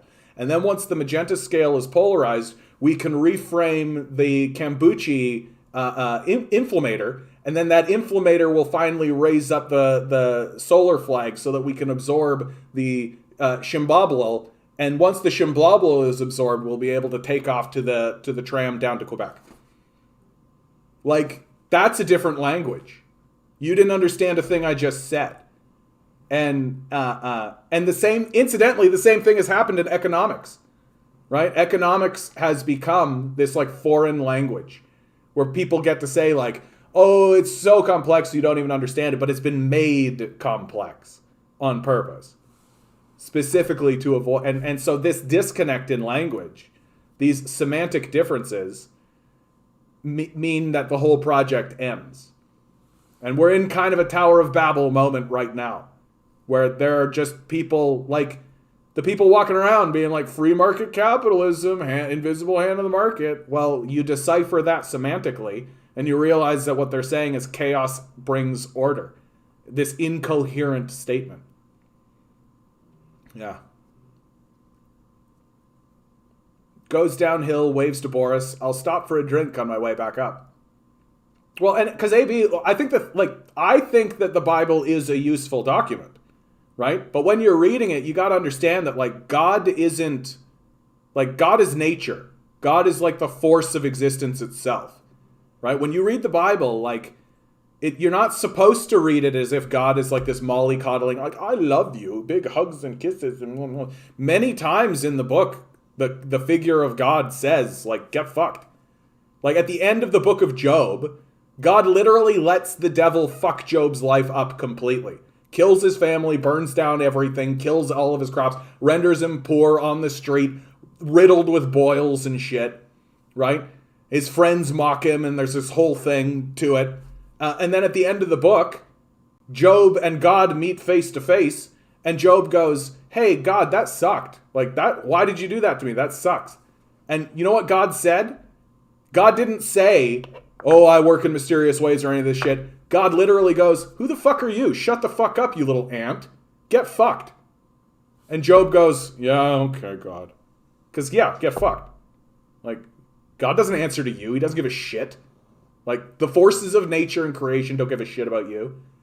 Like, they're going to hit you, and they're going to hit you hard. And when you complain about it, they're going to go, pfft.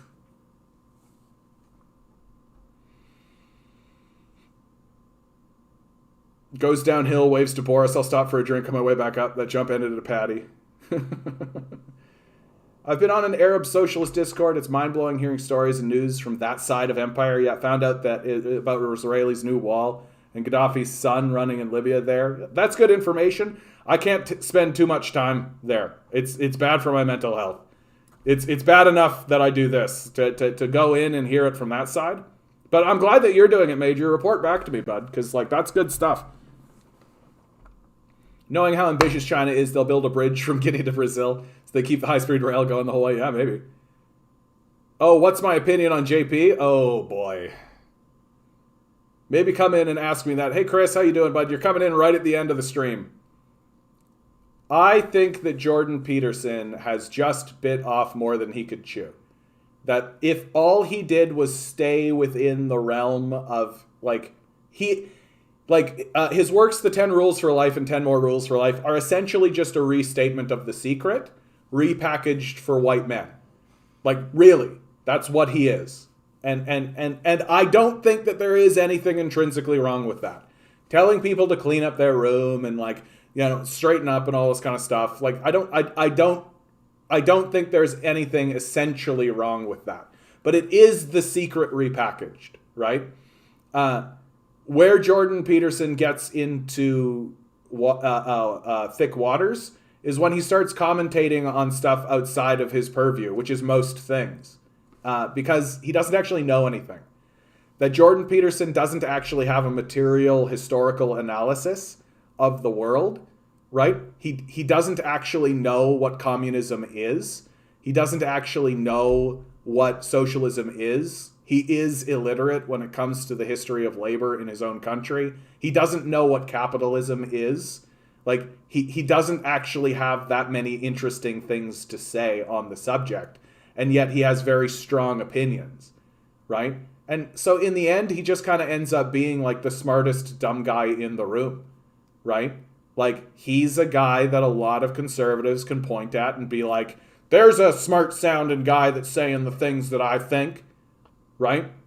But when you actually suss it and get it through, it's like, dude, you don't know what you're talking about.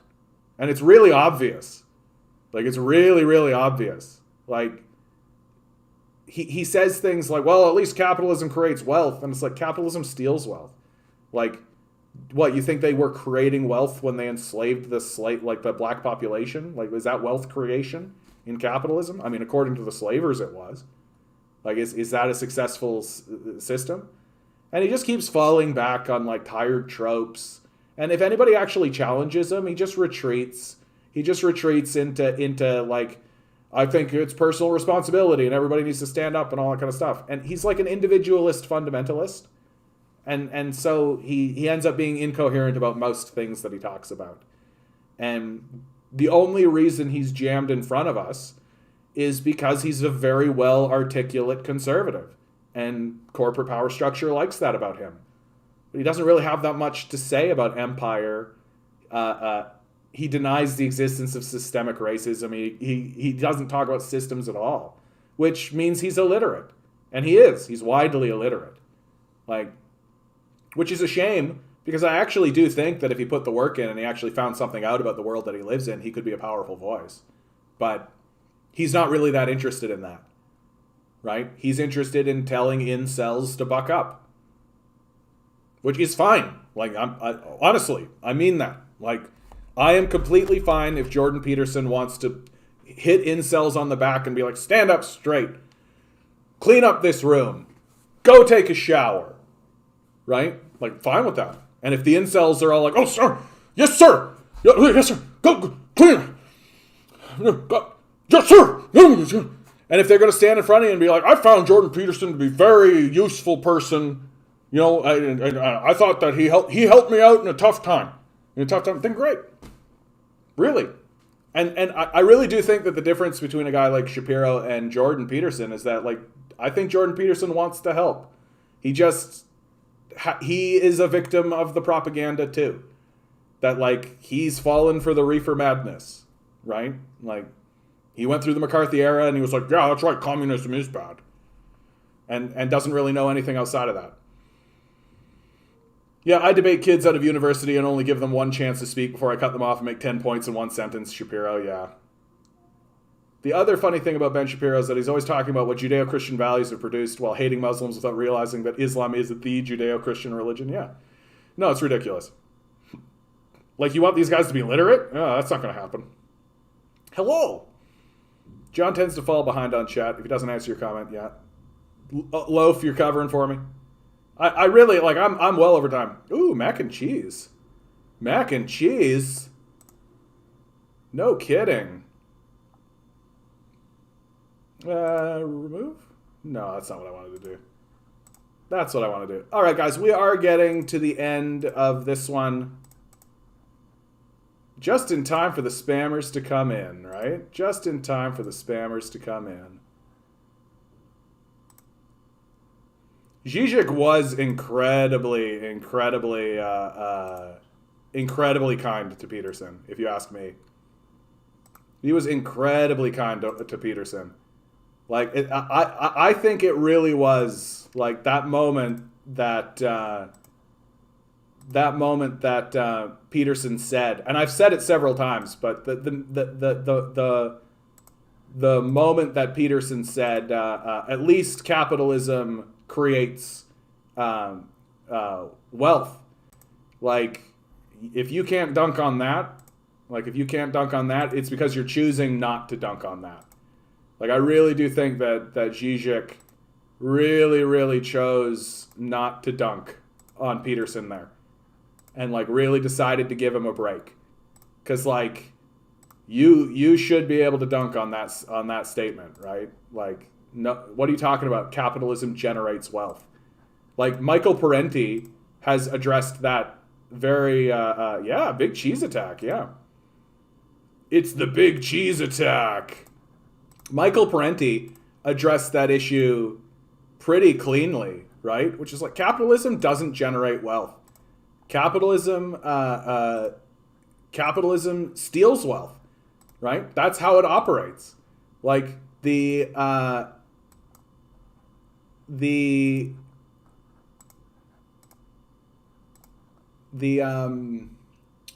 oh, for God's sakes.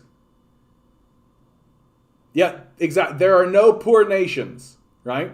That these places are rich, right? That Venezuela is rich, Peru is rich, Bolivia is rich, Chile is rich. It's the people who are poor. And they're kept poor by the people who are coming over and stealing their riches. Like, it's very straightforward. Yeah, I think you're right. Zizek was reaching out to him, not trying to win. Yeah, I think that's right. Geez, someone is really obsessed with trying to be annoying and here with bots. Yeah. Yeah, well, what can you do? I mean, I consider it a compliment more than anything. All right, guys. Well, it was probably all the same guy, though, right? Like, he would have to take all of those accounts. So it was like, what, 5 accounts? Take all 5 of those accounts, subscribe, wait 5 minutes, right? Then do the attack. I mean, and that's what he got. So, congratulations. We've reached the end, guys. I'm overtime. You guys are always great to talk to, though. Honestly, you guys are always great to talk to. I always worry that I'm going to run out of stuff, but like, I never run out of stuff. So, always remember, you guys. Always remember. You are quantum beings. Mathematically the truth. You are quantum beings walking around in quantum energy.